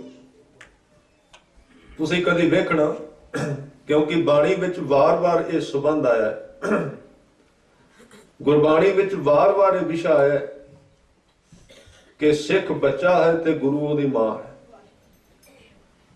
ਇਸ ਲਈ ਤੁਸੀਂ ਕਦੀ ਖਿਆਲ ਕਰਨਾ, ਇਹਦੇ ਉੱਤੇ ਇੱਕ ਬੜੀ ਸੁੰਦਰ ਕਹਾਣੀ ਆਉਂਦੀ। ਇੱਕ ਨਗਰ ਦੇ ਅੰਦਰ ਇੱਕ ਬੀਬੀ ਬੜੀ ਕੁਰਖਤ ਸੀ, ਤੇ ਉਹਦੇ ਨਾਲ ਇੱਕ ਆਸ਼ਰਮ ਸੀ ਪਿੰਡ ਦੇ ਬਾਹਰਲੇ ਪਾਸੇ। ਉੱਥੇ ਕੁਝ ਸਾਧੂ ਰਹਿੰਦੇ ਸਨ, ਨਾਮ ਜਪਦੇ, ਤੇ ਉਹ ਸਵੇਰੇ ਸ਼ਾਮ ਉੱਥੋਂ ਲੰਗਰ ਮੰਗ ਕੇ ਲੈ ਕੇ ਜਾਂਦੇ ਸਨ। ਪਰ ਉਹ ਜਿਹੜੀ ਮਾਈ ਹੈ ਨਾ, ਉਹਦੇ ਘਰ ਕਦੀ ਕੋਈ ਗਿਆ ਨਹੀਂ ਸੀ, ਕਿਉਂਕਿ ਜਿਹੜਾ ਭੀਖ ਮੰਗਣ ਵਾਸਤੇ ਗਿਆ ਉਹਨੂੰ 5-7 ਗਾਲਾਂ ਕੱਢ ਕੇ ਵਾਪਸ ਤੋੜ ਦਿੰਦੀ ਸੀ। ਸੁਭਾਅ ਸੀ ਆਪੋ ਆਪਣਾ ਕ੍ਰੋਧੀ ਸੀ, ਇਸ ਲਈ ਵਿਚਾਰੇ ਸਾਧੂ ਵੀ ਉਹਦਾ ਘਰ ਬੁਲਾ ਕੇ ਲੰਘ ਜਾਂਦੇ, ਦੂਰੋਂ ਨਿਕਲ ਜਾਂਦੇ ਵੀ ਇਹ ਬਹੁਤ ਕ੍ਰੋਧਿਤ ਹੈ, ਇਹਦੇ ਘਰ ਨਹੀਂ ਜਾਣਾ ਚਾਹੀਦਾ। ਉਹ ਬੜੀ ਕੁਰਖਤ ਸੀ। ਇੱਕ ਦਿਨ ਇੱਕ ਪੁਰਾਣਾ ਸਾਧੂ ਉਹਦੇ ਘਰ ਵੱਲ ਤੁਰਿਆ, ਉਹਦੇ ਨਾਲ ਜਾਣਕਾਰ ਦੂਸਰਾ ਸੀ, ਉਹਨੇ ਰੋਕ ਲਿਆ, ਇੱਧਰ ਨਾ ਜਾਣਾ, ਇਹ ਬੜੀ ਕ੍ਰੋਧਿਤ ਹੈ, ਇਹ ਤੁਹਾਨੂੰ ਭੀਖ ਨਹੀਂ ਦੇਗੀ, ਇਹ ਕੁਵਚਨ ਬੋਲੇਗੀ। ਪਰ ਉਹ ਬੜਾ ਤਜਰਬੇਕਾਰ ਔਰ ਉਹਨੂੰ ਕੁਝ ਸਮਝਾਉਣਾ ਵੀ ਚਾਹੁੰਦਾ ਸੀ ਆਪਣੇ ਪਿੱਛੇ ਤੁਰੇ ਮੁਰਸ਼ਿਦ ਨੂੰ, ਚੇਲੇ ਨੂੰ, ਕਿਉਂਕਿ ਉਹਦੇ ਮਨ ਵਿੱਚ ਵੀ ਕਈ ਵਾਰੀ ਉਹ ਚੇਲਾ ਨਵਾਂ ਪੜਿਆ ਸੀ, ਤਰਕਵਾਦੀ ਸੀ, ਤੇ ਉਹ ਇਹ ਗੱਲ ਕਹਿੰਦਾ ਸੀ ਵੀ ਆ ਜਿਹੜੇ ਸਾਧ ਨੇ ਨਾ, ਜਿਨ੍ਹਾਂ ਦਾ ਲੋਕ ਜ਼ਿਆਦਾ ਸਤਿਕਾਰ ਕਰਦੇ ਨੇ, ਇਹ ਸਾਰਾ ਪਖੰਡ, ਇਹਨਾਂ ਦੀ ਗੱਲ ਨਹੀਂ ਹੋਣੀ ਚਾਹੀਦੀ। ਉਹ ਸਮਝਾਉਣਾ ਚਾਹੁੰਦਾ ਸੀ। ਉਸ ਬਜ਼ੁਰਗ ਸਾਧ ਨੇ ਕਿਹਾ ਵੀ ਨਹੀਂ, ਮੇਰਾ ਮਨ ਕਰਦਾ ਵੀ ਇਸ ਘਰ ਵਿੱਚ ਜ਼ਰੂਰ ਜਾ ਕੇ ਭੀਖ ਮੰਗਾ, ਭਾਵੇਂ ਉਹ ਕਿੰਨੀ ਕੁਰਖਤ ਹੈ, ਵੇਖੀਏ ਤਾਂ ਸਹੀ ਕੀ ਬੋਲਦੀ ਹੈ, ਨਾਲੇ ਸਾਡਾ ਸਾਧਪੁਣਾ ਪਰਖਿਆ ਜਾਏਗਾ ਵੀ ਗੁੱਸਾ ਆਉਂਦਾ ਹੈ ਕਿ ਨਹੀਂ। ਇਸ ਕਰਕੇ ਚਲੇ ਗਏ। ਪਰ ਉਸ ਸਾਧੂ ਨੇ ਉਸ ਆਪਣੇ ਚੇਲੇ ਨੂੰ ਇੱਕ ਗੱਲ ਜ਼ਰੂਰ ਪੁੱਛੀ, ਕਹਿਣ ਲੱਗਾ ਉਸ ਮਾਈ ਦਾ ਕੋਈ ਬੱਚਾ ਹੈ, ਉਹਦੀ ਕੋਈ ਔਲਾਦ ਹੈ? ਉਹਨੇ ਕਿਹਾ ਹਾਂ, ਉਹ ਕਾਫੀ ਉਮਰ ਦੀ, ਉਹਦੇ 2-3 ਬੱਚੇ ਨੇ, ਉਹ ਉੱਥੇ ਹੁੰਦੇ ਨੇ। ਕਹਿਣ ਲੱਗਾ ਹਾਂ। ਫਿਰ ਕਹਿੰਦੇ ਆ ਜਾ, ਮੈਂ ਉਹਦੇ ਤੋਂ ਭੀਖ ਲੈ ਕੇ ਤੈਨੂੰ ਦਿਖਾਵਾਂ। ਜਦੋਂ ਅੰਦਰ ਚਲੇ ਗਏ, ਸਾਧੂ ਅੰਦਰ ਗਿਆ ਤੇ ਉਹਨੇ ਵੇਖਿਆ ਵੀ ਭੀਖ ਮੰਗਣ ਵਾਲਾ ਆ ਗਿਆ, ਤੇ ਪੁਰਾਣਾ ਸੁਭਾਅ ਸੀ, ਤਿਉੜੀ ਪਾ ਲਈ ਮੱਥੇ ਤੇ, ਸ਼ੁਰੂ ਕਰਨ ਲੱਗੀ ਆਪਣਾ ਭਾਸ਼ਣ ਵੀ ਵਿਹਲੜ ਫਿਰਦੇ ਨੇ, ਹੋਰ ਇੱਧਰ ਉੱਧਰ ਦੀਆਂ ਗੱਲਾਂ, ਜਿਹੜਾ ਗਿਆਨ ਉਹ ਵੀ ਕਿਸੇ ਨੇ ਉਹਨੂੰ ਸਿਖਾਇਆ ਹੋਇਆ ਸੀ, ਸਾਡੇ ਵਰਗੇ। ਉਹ ਤਰਕ ਵਿੱਚ ਫਸੀ ਹੋਈ ਸੀ। ਜਦੋਂ ਉਹਨੇ ਬੋਲਣਾ ਸ਼ੁਰੂ ਕੀਤਾ ਤੇ ਉਹ ਜਿਹੜਾ ਸਾਧੂ ਸੀ ਨਾ, ਉਹਨੇ ਬੱਚੇ ਦੇ ਬਾਰੇ, ਉਹ ਜਿਹੜਾ ਛੋਟਾ ਜਿਹਾ ਬੱਚਾ ਅੱਗੇ ਖੇਡਦਾ ਸੀ ਪਿਓ ਦਾ, ਉਹਦੇ ਬਾਰੇ ਕਹਿਣਾ ਸ਼ੁਰੂ ਕਰ ਦਿੱਤਾ ਵੀ ਇਹ ਬੱਚਾ ਬਹੁਤ ਭਾਗਾਂ ਵਾਲਾ ਹੈ, ਵੱਡਾ ਹੋ ਕੇ ਤੇਰੀ ਬੜੀ ਸੇਵਾ ਕਰੇਗਾ, ਇਹਨੇ ਡਾਕਟਰ ਬਣ ਜਾਣਾ ਹੈ, ਇਹਨੇ ਵੱਡੇ ਅਹੁਦੇ ਤੇ ਜਾਣਾ ਹੈ, ਤੇਰਾ ਨਾਮ ਬਹੁਤ ਰੋਸ਼ਨ ਕਰੇਗਾ, ਬੁਢੇਪੇ ਵਿੱਚ ਤੇਰੀ ਸੇਵਾ ਕਰੇਗਾ। ਜਦੋਂ ਉਹਦੇ ਬੱਚੇ ਦੀ ਵਡਿਆਈ ਕਰਨ ਲੱਗਾ ਨਾ ਸਾਧੂ, ਉਹ ਕ੍ਰੋਧਿਤ ਇਸਤਰੀ ਦੇ ਮੱਥੇ ਤੋਂ ਵੱਟ ਲੈਣੇ ਸ਼ੁਰੂ ਹੋ ਗਏ। ਉਹ ਜਿਹੜੀ ਕਦੀ ਕਿਸੇ ਨੂੰ ਭੀਖ ਨਹੀਂ ਸੀ ਪਾਉਂਦੀ, ਜਦੋਂ ਉਸ ਸਾਧ ਦੇ ਮੂੰਹ ਉਹਨੇ ਬੱਚੇ ਦੀ ਉਸਤਤ ਸੁਣੀ, ਉਹਦਾ ਅੰਦਰ ਪਕੜ ਗਿਆ, ਉਹਦੇ ਅੰਦਰ ਦਇਆ ਆ ਗਈ। ਉਹਨੇ ਉਸੇ ਵੇਲੇ ਆਪਣੇ ਕੋਲੋਂ ਭੋਜਨ ਚੁੱਕਿਆ ਤੇ ਉਸ ਸਾਧੂ ਦੀ ਝੋਲੀ ਵਿੱਚ ਪਾ ਦਿੱਤਾ, ਤੇ ਨਾਲ ਇੱਕ ਗੱਲ ਕਹੀ ਵੀ ਇਸ ਬੱਚੇ ਨੂੰ ਅਸ਼ੀਰਵਾਦ ਦਿਓ। ਉਹ ਜਿਹੜਾ ਨਾਲ ਸਾਧ ਗਿਆ ਸੀ, ਉਹ ਬੜਾ ਹੈਰਾਨ ਹੋਇਆ। ਉਹ ਕਹਿੰਦਾ ਵੀ ਹੱਦ ਹੋ ਗਈ, ਇਹਦਾ ਕੀ ਕਾਰਨ ਹੈ? ਇਹ ਤੇ ਕਦੀ ਕਿਸੇ ਨੂੰ ਇੱਕ ਟੁਕੜਾ ਨਹੀਂ ਪਾਉਂਦੀ, ਕਾਰਨ ਕੀ ਹੈ? ਉਹਨੇ ਕਿਹਾ ਤੁਹਾਨੂੰ ਜੁਗਤ ਨਹੀਂ ਆਈ, ਤੇ ਮੈਂ ਤੁਹਾਨੂੰ ਦੱਸਣਾ ਚਾਹੁੰਦਾ, ਰੱਬ ਮਾਂ ਹੈ, ਤੇ ਜਿਹੜੇ ਉਹਦਾ ਨਾਮ ਜਪਣ ਵਾਲੇ ਗੁਰਮੁਖ ਨੇ, ਭਗਤ ਜਨ ਨੇ, ਇਹ ਉਹਦੇ ਪੁੱਤਰ ਨੇ। ਰੱਬ ਗੁੱਸੇ ਵਿੱਚ ਹੋਵੇ, ਤੁਹਾਡੇ ਕਰਮ ਭੈੜੇ ਹੋਣ, ਰੱਬ ਵੈਸੇ ਗੁੱਸੇ ਵਿੱਚ ਆਉਂਦਾ ਨਹੀਂ, ਪਰ ਕਈਆਂ ਤੇ ਹੁੰਦਾ ਹੈ। ਜੇ ਪ੍ਰਮਾਤਮਾ ਗੁੱਸੇ ਵਿੱਚ ਹੋਵੇ, ਉਹਦੇ ਮੱਥੇ ਤੇ ਤਿਉੜੀ ਆ ਜਾਵੇ, ਤੇ ਰੱਬ ਦੀ ਵਡਿਆਈ ਨਾ ਕਰਨੀ, ਜਿਹੜੇ ਉਹਦੇ ਨਾਮ ਨਾਲ ਜੁੜੇ ਹੋਏ ਨੇ, ਉਹਨਾਂ ਦੀ ਉਸਤਤ ਵਿੱਚ 4 ਸ਼ਬਦ ਕਹਿ ਦੇਣੇ, ਰੱਬ ਨੂੰ ਆਪਣੇ ਆਪ ਤੁਹਾਡੇ ਤੇ ਕਿਰਪਾ ਕਰਨੀ ਪਏਗੀ। ਕਿਉਂਕਿ ਉਹ ਵੀ ਤਾਂ ਮਨੁੱਖ ਹੈ ਨਾ, ਜਿਹਨੇ ਆਪਣੀ ਸਾਰੀ ਦੀ ਸਾਰੀ ਜ਼ਿੰਦਗੀ ਆਪਣੇ ਰੱਬ ਵਾਸਤੇ ਲਾ ਦਿੱਤੀ ਹੈ। ਇੱਕ ਐਸਾ ਮਨੁੱਖ ਜਿਹਦੀ ਪਰਮਾਤਮਾ ਮੋੜ ਨਹੀਂ ਸਕਦਾ। ਹਾਂ, ਇਹ ਗੱਲ ਵੱਖਰੀ, ਇਹਦੇ ਵਿੱਚ ਨਕਲ ਤੇ ਅਸਲ 2 ਚੀਜ਼ਾਂ ਸ਼ੁਰੂ ਤੋਂ ਰਹੀਆਂ ਨੇ, ਇਹਦੇ ਵਿੱਚ ਕੋਈ ਸ਼ੱਕ ਨਹੀਂ। ਪਰ ਇਹ ਵੀ ਗੱਲ ਪੱਕੀ ਹੈ ਵੀ ਆਪਾਂ ਨਕਲੀ ਲੋਕਾਂ ਵੱਲੋਂ ਵੇਖ ਕੇ ਅਸਲ ਦੀ ਨਿੰਦਿਆ ਕਰੀਏ, ਇਹ ਗੁਰਮਤ ਦਾ ਸਿਧਾਂਤ ਨਹੀਂ ਹੈ। ਇਸ ਲਈ ਜਿਹੜੀ ਬੇਨਤੀ ਕਰ ਰਿਹਾ ਸਾਂ ਕਿ ਅੱਖਰ ਭਾਈ ਗੁਰਦਾਸ ਜੀ ਨੇ ਕਿੰਨੇ ਲਿਖੇ ਨੇ। ਅੱਜ ਗੁਰੂ ਸਾਹਿਬ ਕਹਿੰਦੇ ਨੇ, ਅੱਜ ਪੜ੍ਹਨ ਦੀ ਗੱਲ ਕਰ ਰਹੇ ਨੇ, ਕਿੰਨੇ ਲੋਕ ਪੜ੍ਹਦੇ ਨੇ, ਗੱਡੇ ਭਰ ਰਹੇ ਨੇ ਪੜ੍ਹ ਕੇ, ਕਈ ਲਿਖ ਕੇ, ਕਈ ਕੁਝ ਪੜ੍ਹਿਆ। ਸਤਿਗੁਰਾਂ ਨੇ ਕਿਹਾ ਬਹੁਤ ਕੁਝ ਲੋਕ ਪੜ੍ਹ ਰਹੇ ਨੇ, ਪਰ ਲੇਖੇ ਵਿੱਚ ਕਿਉਂ ਨਹੀਂ ਪੈਂਦਾ? ਦਾ ਕਾਰਨ ਕੀ ਹੈ? ਇੰਨਾ ਪੜ੍ਹਿਆ ਹੋਇਆ, ਕਈਆਂ ਨੂੰ ਵੇਦ ਆਉਂਦੇ, ਕਈਆਂ ਨੂੰ ਕਈ ਕੁਝ ਆਉਂਦਾ ਹੈ। ਤੇ ਮੈਂ ਸ਼ੁਰੂ ਤੋਂ ਲੈ ਕੇ ਜਿਹੜੀ ਤੁਹਾਡੇ ਚਰਨਾਂ ਵਿੱਚ ਬੇਨਤੀ ਕਰ ਰਿਹਾ ਕਿ ਰੱਬ ਦੇ ਪਿਆਰਿਆਂ ਨੇ ਜਦੋਂ ਉਹ ਅਨੁਭਵ ਕੀਤਾ ਤੇ ਉਦੋਂ ਗੁਰੂ ਕੇ ਸਵਾਰਿਓ ਉਦੋਂ ਅੱਖਰ ਨਹੀਂ ਸਨ ਉਹਨਾਂ ਕੋਲ, ਪਰ ਜਦੋਂ ਉਹ ਵਾਪਸ ਆਏ ਤੇ ਬਾਣੀ ਨੂੰ ਪੜ੍ਹ ਕੇ ਮਨ ਸੋਚਦਾ ਵੀ ਗੁਰੂ ਸਾਹਿਬ ਨੇ ਕਿੰਨੀ ਸਾਡੇ ਉੱਤੇ ਮਿਹਨਤ ਤੇ ਪਰਉਪਕਾਰ ਕੀਤਾ, ਵੀ ਸਾਡੇ ਭਲੇ ਵਾਸਤੇ ਉਹ ਅਕਾਲ ਦੀ ਬਾਣੀ ਲਿਖ ਦਿੱਤੀ ਤੇ ਉਚਾਰ ਦਿੱਤੀ। ਉਹਦਾ ਕਾਰਨ ਕੀ ਸੀ? ਕਿਉਂਕਿ ਉਹ ਜਿਹੜਾ ਅਨੁਭਵ ਉਹਨਾਂ ਨੂੰ ਹੋਇਆ ਸੀ, ਜਿਹੜਾ ਤਜਰਬਾ ਹੋਇਆ ਸੀ, ਉਹ ਤਰਸ ਦੇ ਪਾਤਰ ਬਣ ਕੇ ਸਾਡੇ ਉੱਤੇ ਜਦੋਂ ਉਹਨਾਂ ਨੇ ਤਰਸ ਕੀਤਾ ਤੇ ਉਸ ਸਾਰੇ ਗਿਆਨ ਨੂੰ ਭਾਸ਼ਾ ਵਿੱਚ ਉਤਾਰ ਦਿੱਤਾ। ਇਸ ਲਈ ਧਰਮ ਦੇ ਵਿੱਚ ਜਿਹੜੇ ਜਿਹੜੇ ਵੀ ਅਨੁਭਵ ਹੋਏ ਨੇ ਸਤਿਪੁਰਸ਼ਾਂ ਨੂੰ, ਪੈਗੰਬਰਾਂ ਨੂੰ, ਉਹਨਾਂ ਕੋਲ ਹੋਰ ਕੋਈ ਵਸੀਲਾ ਨਹੀਂ ਸੀ, ਇੱਕੋ ਹੀ ਵਸੀਲਾ ਸੀ ਸਿਰਫ। ਉਹ ਇਹ ਸੀ ਕਿ ਉਹ ਅੱਖਰਾਂ ਦੀ ਵਰਤੋਂ ਕਰਨ, ਭਾਸ਼ਾ ਦੀ ਵਰਤੋਂ ਕਰਨ, ਗਿਆਨ ਦੀ ਵਰਤੋਂ ਕਰਨ ਔਰ ਉਸ ਗਿਆਨ ਦੇ ਅੰਦਰ ਉਸ ਪ੍ਰੇਮ ਨੂੰ ਪਾ ਕੇ ਲੋਕਾਂ ਦਾ ਭਲਾ ਕਰਨ ਵਾਸਤੇ ਲਿਖ ਦੇਣ। ਇਸ ਕਰਕੇ ਇਸ ਦੁਨੀਆ ਵਿੱਚ ਬਹੁਤ ਸਾਰੇ ਗ੍ਰੰਥ ਲਿਖੇ ਗਏ ਨੇ। ਧਾਰਮਿਕ ਦੁਨੀਆ ਵਿੱਚ ਹੋਰ ਕੋਈ ਵਸੀਲਾ ਹੀ ਨਹੀਂ, ਅੱਖਰ ਹੀ ਵਸੀਲਾ ਨੇ, ਵਿਦਿਆ ਹੀ ਵਸੀਲਾ ਨੇ। ਪਰ ਅੱਜ ਜਿਹੜਾ ਸ਼ਲੋਕ ਹੈ ਉਹ ਕੀ ਕਹਿ ਰਿਹਾ ਹੈ? ਅੱਜ ਸਤਿਗੁਰੂ ਅੱਗੇ ਤੁਰੇ ਗਏ, ਉਹ ਕਹਿੰਦੇ ਨੇ ਸਮਾਂ ਪਾ ਕੇ ਰੱਬ ਦੇ ਪਿਆਰਿਆਂ ਦੇ ਅੱਖਰ ਗਿਆਨ ਦੇ ਰੂਪ ਵਿੱਚ ਲਿਖੇ ਗਏ ਤੇ ਬਾਅਦ ਵਿੱਚ ਜਿਹੜੇ ਆਪਣੇ ਵਰਗੇ ਲੋਕ ਆਏ ਉਹਨਾਂ ਨੇ ਉਹਨਾਂ ਦੇ ਅਰਥ ਸਮਝ ਕੇ ਇੱਕ ਦੂਜੇ ਨਾਲ ਭਿੜਨਾ ਸ਼ੁਰੂ ਕਰ ਦਿੱਤਾ, ਕੁਕੜਾਂ ਵਾਲੀ ਲੜਾਈ ਲੜਨੀ ਸ਼ੁਰੂ ਕਰ ਦਿੱਤੀ। ਇਸ ਲਈ ਕਬੀਰ ਜੀ ਨੇ ਵਿਦਿਆ ਤਾਂ ਲਈ ਹੈ ਪਰ ਉਹ ਵਿਵਾਦ ਵਿੱਚ ਨਹੀਂ ਪਏ। ਇਹ ਗੱਲ ਖਿਆਲ ਵਿੱਚ ਰੱਖਣਾ। ਉਹਨਾਂ ਦਾ ਇੱਕ ਸ਼ਬਦ ਵੀ ਆਉਂਦਾ ਹੈ, ਉਹਨਾਂ ਕੋਲ ਇੱਕ ਬਹੁਤ ਵੱਡਾ ਬਜ਼ੁਰਗ ਕੋਈ ਸੱਜਣ ਆਇਆ ਵੀ ਸੀ ਜਿਹਨੇ ਇਹ ਗੱਲ ਕਹੀ ਸੀ ਵੀ ਆਓ ਫਲਾਣੇ ਥਾਂ ਤੇ ਬਹਿਸ ਕਰਨੀ, ਆਓ ਉਸ ਥਾਂ ਤੇ ਆਪਾਂ ਭਿੜਨਾ ਹੈ, ਚਾਰ ਵਿਦਵਾਨ ਇਕੱਠੇ ਹੋਣਗੇ, ਇੱਕ ਦੂਜੇ ਨੂੰ ਚਿੰਝਾਂ ਮਾਰਾਂਗੇ ਤੇ ਸਮਾਂ ਬਤੀਤ ਹੋ ਜਾਏਗਾ। ਉਹਨਾਂ ਨੇ ਕਿਹਾ ਨਹੀਂ, ਵਿਦਿਆ ਨਹੀਂ ਪੜ੍ਹੋ ਬਾਦ ਨਹੀਂ ਜਾਣੋ। ਮੈਂ ਵਿਦਿਆ ਲੜਨ ਵਾਸਤੇ ਨਹੀਂ ਪੜ੍ਹੀ, ਮੈਂ ਵਿਦਿਆ ਜੁੜਨ ਵਾਸਤੇ ਪੜ੍ਹੀ ਹੈ। ਵਰਤੋਂ ਤੇ ਮਨੁੱਖ ਨੇ ਆਪ ਕਰਨੀ ਹੈ। ਵਿਦਿਆ ਨਹੀਂ ਪੜ੍ਹੋ, ਇਸ ਤਰ੍ਹਾਂ ਦੀ ਵਿਦਿਆ ਦੀ ਮੈਨੂੰ ਕੋਈ ਲੋੜ ਨਹੀਂ। ਵੈਸੇ ਵਿਦਿਆ ਨੂੰ ਪ੍ਰਧਾਨਤਾ ਦਿੱਤੀ ਗਈ ਧਰਮ ਵਿੱਚ। ਵਿਦਿਆ ਤੋਂ ਬਿਨਾਂ ਕਿਵੇਂ ਸਮਝ ਆ ਗਈ? ਇੱਕ ਵਿਅਕਤੀ, ਗੁਰੂ ਸਾਹਿਬ ਕਹਿੰਦੇ ਅਖਰੀ ਨਾਮ, ਅਖਰੀ ਸਾਲਾ, ਅਖਰੀ ਗਿਆਨ, ਗੀਤ, ਗੁਣ ਗਾ। ਅੱਖਰਾਂ ਤੋਂ ਬਿਨਾਂ ਤੇ ਨਹੀਂ ਸਰੇਗਾ। ਇੱਕ ਦੂਜੇ ਦਾ ਸੰਬੰਧ ਹੀ ਦੁਨੀਆ ਵਿੱਚ ਅੱਖਰਾਂ ਕਰਕੇ ਹੈ। ਅੱਖਰਾਂ ਕਰਕੇ ਮਨੁੱਖ ਦਾ ਨਾਮ, ਉਹ ਸੰਸਾਰ ਵਿੱਚ ਤੁਰਦੇ ਤਾਂ ਜੇ ਉਹਨੂੰ ਨਾਮ ਦੇ ਦਿੰਦੇ ਆ। ਜੇ ਕਿਸੇ ਦਾ ਨਾਮ ਨਾ ਰੱਖੋ, ਬੱਚੇ ਦਾ ਸਾਰੀ ਉਮਰ ਕਿਸੇ ਰਾਹ ਵਿੱਚ ਨਹੀਂ ਤੁਰ ਸਕੇਗਾ, ਫੇਲ ਹੋ ਜਾਏਗਾ। ਉਹ ਨਾ ਹੀ ਉਹਨੂੰ ਤੋੜਦਾ ਹੈ। ਅਖਰੀ ਨਾਮ, ਅਖਰੀ ਸਾਲਾ, ਇੱਥੇ ਨਾਮ ਪਰਮਾਤਮਾ ਦੇ ਨਾਮ ਦੀ ਗੱਲ ਹੈ। ਅਖਰੀ ਗਿਆਨ, ਦੁਨੀਆ ਦੇ ਸਾਰੇ ਗਿਆਨ ਅੱਖਰਾਂ ਵਿੱਚ ਹੀ ਆਉਣਗੇ ਨਾ। ਗੀਤ ਗੁਣ ਗਾ, ਅਖਰੀ ਲਿਖਣ, ਬੋਲਣ, ਬਾਣ, ਅੱਖਰਾਂ ਸਿਰ ਸੰਜੋਗ। ਇਸ ਸੰਸਾਰ ਵਿੱਚ ਜਿੰਨੇ ਵੀ ਰਿਸ਼ਤੇ ਨੇ ਅੱਖਰਾਂ ਦੇ ਸਿਰ ਤੇ ਖੜੇ ਨੇ। ਅੱਖਰਾਂ ਸਿਰ ਸੰਜੋਗ ਵਖਾਨ, ਇਹ ਸਾਰਾ ਅੱਖਰਾਂ ਦਾ ਹੀ ਪਸਾਰਾ ਹੈ। ਪਰ ਗਲਤੀ ਉੱਥੇ ਹੋਈ ਜਦੋਂ ਬੰਦੇ ਨੇ ਅੱਖਰ ਫੜ ਲਏ ਤੇ ਉਹ ਅੱਖਰ ਜਿੱਧਰ ਇਸ਼ਾਰਾ ਕਰਦੇ ਸਨ ਨਾਮ ਜਪਣ ਵੱਲੋਂ ਛੱਡ ਦਿੱਤਾ। ਤਾਤਪਰਜ ਕੀ ਹੈ? ਸਿਮਰਤ ਵੇਦ ਪੁਰਾਣ, ਪੁਕਾਰਨ ਪੋਥੀਆਂ। ਇਹ ਕੀ ਕਹਿ ਰਹੀਆਂ ਨੇ?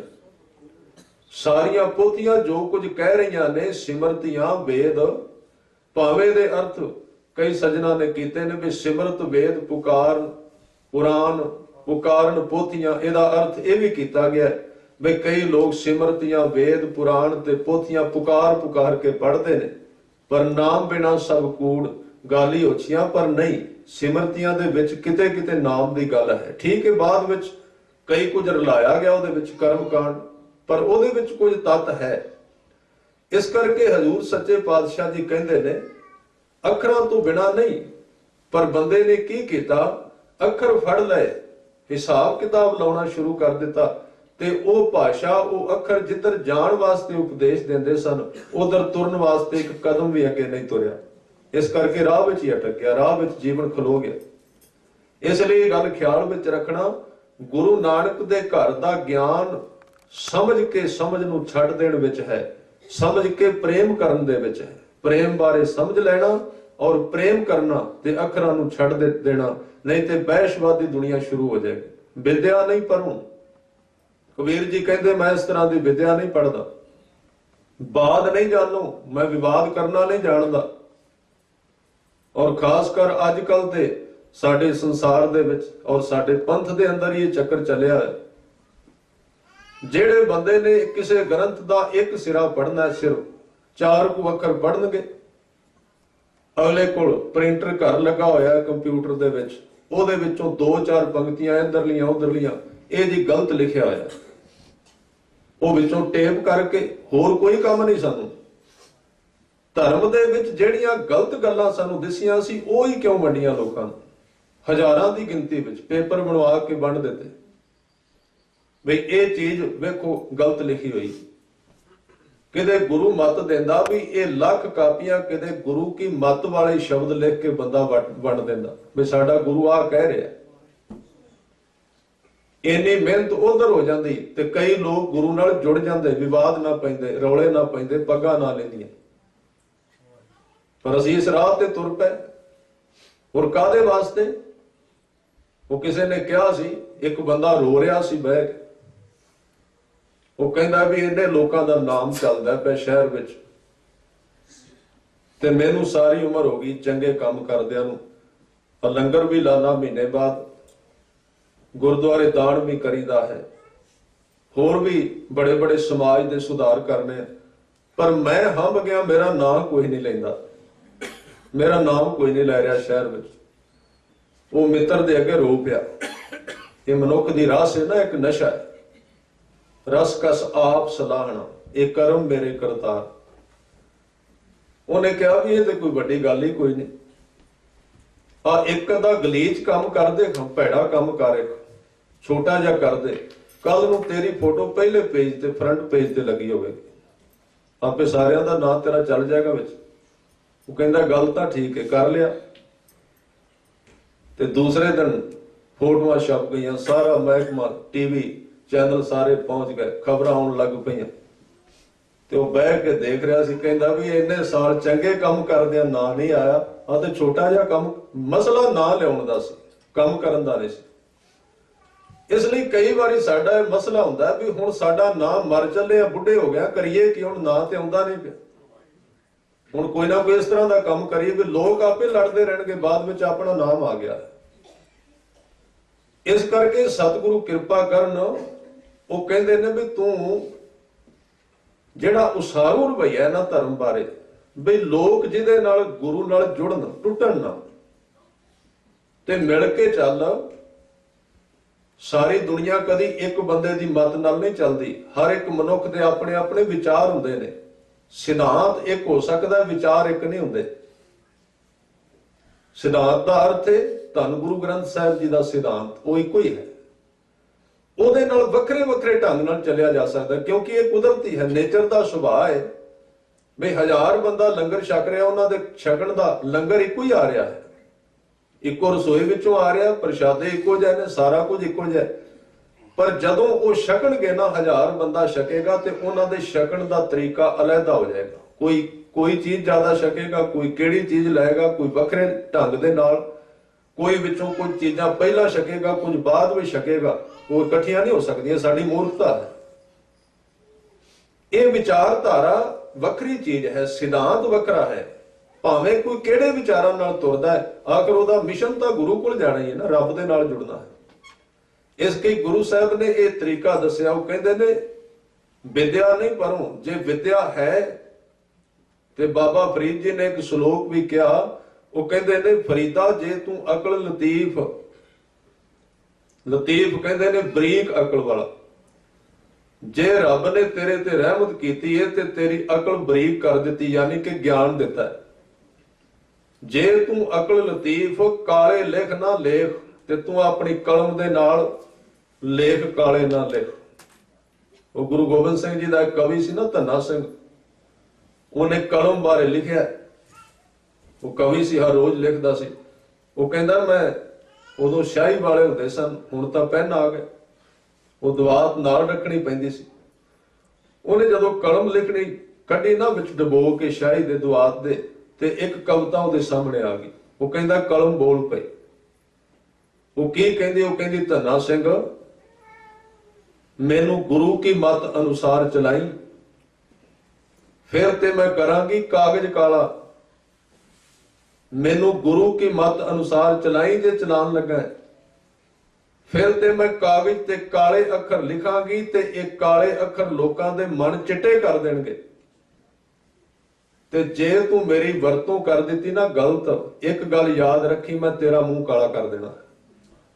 ये कलम दी ओदा कला है, कलम दी वो किहड़े ढंग नाल चलदी है। इसलिए ज्ञान के संबंध में भाई साहब होरां ने क्या, भाई वीर सिंह जी ने वो कहंदे ने कुछ जानिया, थोड़ा जा जानिया, वो भी सुन, वो भी थोड़ा जे जानिया, कुछ जानिया ते उसे वेले तुर पै, आख्या जान लीता, ऐलान कर दिता, असीं सारे जान लिया। इसलिए इस घर दे विच जे कोई बंदा गल कहंदा भी है, ओदा दावा नहीं भी मैं गल पूरी कर रहा, वो गुरु दे सहारे ते कहंदा, ओदा अपना कोई दावा नहीं है।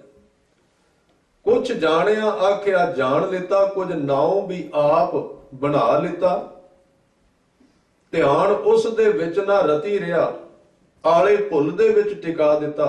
जिधर वो गुरु का उपदेश जान वास्ते कह रहा सी, उधरों ध्यान हट गया ते उन्हें बहस विच वड़ना शुरू कर दिता। आले भुल दे विच टिका दिता। एक एक कथा होवे, किते बहस करनी, उथे ज्ञान दा ढोल बजा दिता। किते सोमीनार होवे, किते चार बंदे इकट्ठे होण, वो इकट्ठे होके कहण आओ भी भन तोड़ करिए, असीं धर्म नूं ठीक करिए थोड़ा जिहा, जिथों जिथों गलत हो गए। ते गुरु साहब कहंदे पहला आप ठीक होके आओ, फिर तुसीं धर्म नूं ठीक करिया। एक बंदे दे अपने हत्थ भरे होए ने, दूजे दा मूंह किवें धो लेगा? ਉਹਦੇ ਆਪਣੇ ਹੱਥਾਂ ਨੂੰ ਮਿੱਟੀ ਲੱਗੀ ਹੋਈ ਹੈ, ਉਹ ਆ ਕੇ ਵੀ ਮੈਂ ਦੂਸਰੇ ਦਾ ਮੂੰਹ ਧੋਣਾ ਹੈ, ਤੇ ਉਹ ਤੇ ਧੋਣ ਦੀ ਬਜਾਏ ਹੋਰ ਮਿੱਟੀ ਲਾ ਦੇਗਾ ਉਸ। ਜਿਹੜੇ ਮਨੁੱਖ ਕੋਲ ਆਪਣੇ ਆਪ ਕੋਲ ਸਿੱਖੀ ਕੋਈ ਨਹੀਂ, ਉਹ ਸਿੱਖੀ ਬਾਰੇ ਕਹਿ ਵੀ ਕੀ ਸਕਦਾ, ਉਹਦੇ ਕੋਲ ਅਧਿਕਾਰ ਵੀ ਕੀ ਹੈ? ਘੱਟੋ ਘੱਟ ਬਾਹਰ ਤਾਂ ਹੋਵੇ ਸਿੱਖੀ, ਅੰਦਰ ਦੀ ਗੱਲ ਛੱਡੋ, ਘੱਟੋ ਘੱਟ ਬਾਹਰਲਾ ਹਿੱਸਾ ਤੇ ਸਿੱਖੀ ਦਾ ਹੋਵੇ। ਪਰ ਭਾਈ ਸਾਹਿਬ ਕਹਿੰਦੇ ਨੇ ਉਥੇ ਗਿਆਨ ਦਾ ਢੋਲ ਵਜਾ ਦਿੱਤਾ। ਇਸ ਗਿਆਨ ਨਾਲੋਂ ਅਗਿਆਨ ਚੰਗਾ, ਇਸ ਗਿਆਨ ਨਾਲੋਂ ਤੇ ਅਗਿਆਨੀ ਮਨੁੱਖ ਠੀਕ ਹੈ, ਕਿਉਂਕਿ ਉਹ ਪ੍ਰਵਾਨ ਹੋ ਜਾਏਗਾ, ਉਹਦੇ ਵਿੱਚ ਹੰਕਾਰ ਨਹੀਂ ਹੈ। ਇਸ ਲਈ ਭਗਤ ਕਬੀਰ ਜੀ ਉਹਦਾ ਜਵਾਬ ਦਿੰਦੇ ਨੇ, ਉਹ ਕਹਿੰਦੇ ਨੇ ਵਿਦਿਆ ਨਹੀਂ ਪਰੋਂ ਬਾਦ ਨਹੀਂ ਜਾਣੋ, ਹਰ ਗੁਣ ਕਥਤ ਸੁਣਤ ਬਹੁਰਾਨੋ। ਕਥਤ ਦਾ ਅਰਥ ਹੈ ਮੈਂ ਵਾਹਿਗੁਰੂ ਦੇ ਗੁਣ ਕਹਿ ਰਿਹਾ ਵਾਂ, ਕਥਨ ਕਰ ਰਿਹਾ। ਬਹੁਰਾਨੋ, ਬਹੁਰਾਨੋ ਦਾ ਅਰਥ ਹੈ ਬੌਰਾ ਹੋ ਗਿਆ, ਉਹਦੇ ਵਿੱਚ ਮਸਤ ਹੋ ਗਿਆ। ਔਰ ਫਿਰ ਉਹਨਾਂ ਨੇ ਸ਼ਬਦ ਕਹੇ, ਮੇਰੇ ਬਾਬਾ ਮੈਂ ਬੌਰਾ। ਇਹ ਬਾਬਾ ਕਿਹਨੂੰ ਕਿਹਾ ਹੈ?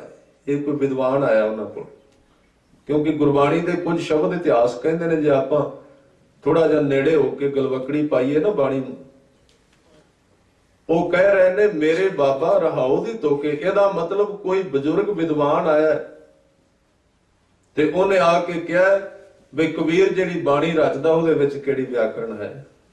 ਗੁਰੂ ਸਾਹਿਬ ਨੂੰ ਵੀ ਕਿਹਾ ਸੀ ਇੱਕ ਸੱਜਣ ਨੇ ਵੀ ਗੁਰੂ ਸਾਹਿਬ ਦੀ ਜਿਹੜੀ ਭਾਸ਼ਾ ਹੈ ਨਾ, ਗੁਰੂ ਨਾਨਕ ਸਾਹਿਬ ਦੀ, ਆ ਹਿੰਦੁਸਤਾਨ ਦਾ ਉਹ ਬੜਾ ਮੰਨਿਆ ਪਰਮੰਨਿਆ ਆਗੂ ਹੋਇਆ ਸਨਾਤਨ ਧਰਮ ਦਾ। ਉਹਨੇ ਕਿਹਾ ਸੀ ਵੀ ਗੁਰੂ ਨਾਨਕ ਦੀ ਭਾਸ਼ਾ ਗਵਾਰ ਭਾਸ਼ਾ ਹੈ, ਸਿੱਧੀ ਹੈ, ਉਹ ਗਿਆਨ ਸਿੱਧਾ ਲਿਖਿਆ ਹੋਇਆ, ਉਹ ਸੰਸਕ੍ਰਿਤ ਨੂੰ ਮੰਨਦਾ ਸੀ। ਤੇ ਗਿਆਨੀ ਦਿੱਤ ਸਿੰਘ ਹੋਰਾਂ ਨੇ ਉਹਦਾ ਜਵਾਬ ਦਿੱਤਾ ਸੀ ਬਈ ਗਿਆਨ ਤੇ ਚਾਹੀਦਾ ਹੀ ਗਵਾਰਾਂ ਵਾਸਤੇ ਹੈ, ਸਿੱਧੇ ਬੰਦੇ ਵਾਸਤੇ ਹੈ। ਦੂਸਰੇ ਨੂੰ ਗਿਆਨ ਦੇਣਾ ਹੀ ਕੀ ਜਿਹਦੇ ਕੋਲ ਪਹਿਲਾਂ ਆਵੇ, ਜਿਹਨੂੰ ਸੰਸਕ੍ਰਿਤ ਆਉਂਦੀ ਹੈ। ਇਸ ਲਈ ਉਸ ਗਿਆਨ ਦਾ ਤੁਸੀਂ ਕੀ ਕਰੋਗੇ ਜਿਹੜਾ ਬੰਦੇ ਦੇ ਸਿਰ ਦੇ ਉੱਤੋਂ ਦੀ ਲੰਘ ਜਾਏ? ਉਹਦਾ ਕੀ ਕਰੋਗੇ ਜਿਹੜਾ ਅਗਲੇ ਦੇ ਅੰਦਰ ਹੀ ਨਹੀਂ ਜਾ ਰਿਹਾ, ਉਹਦੀ ਸਮਝ ਵਿੱਚ ਨਹੀਂ ਪੈ ਰਿਹਾ? ਗਿਆਨ ਦੇ ਤੇ ਅਰਥ ਸਦਾ ਹੀ ਇਹ ਰਹੇ ਨੇ ਦੁਨੀਆ ਵਿੱਚ ਕਿ ਬਿਲਕੁਲ ਸਰਲ ਹੋਵੇ ਤੇ ਹੋਵੇ ਮਹਿੰਗਾ ਗਿਆਨ। ਇਹ ਦੋ ਸ਼ਰਤਾਂ ਰਹੀਆਂ ਨੇ ਗੁਰੂ ਸਾਹਿਬ ਦੀਆਂ। ਜਦੋਂ ਉਹਨਾਂ ਨੇ ਬਾਣੀ ਉਚਾਰੀ ਤੇ ਬਾਣੀ ਲੋਕਾਂ ਨੂੰ ਬੜੀ ਸਮਝ ਵਿੱਚ ਪਈ। ਆ ਜਿਹੜੇ ਬਾਣੀ ਦੇ ਉਸ ਵਕਤ ਦੀ ਪ੍ਰਚਲਿਤ ਭਾਸ਼ਾ ਸੀ ਜਿਹੜੀ, ਉਹ ਬਾਣੀ ਵਿੱਚ ਲਿਖੀ ਗਈ।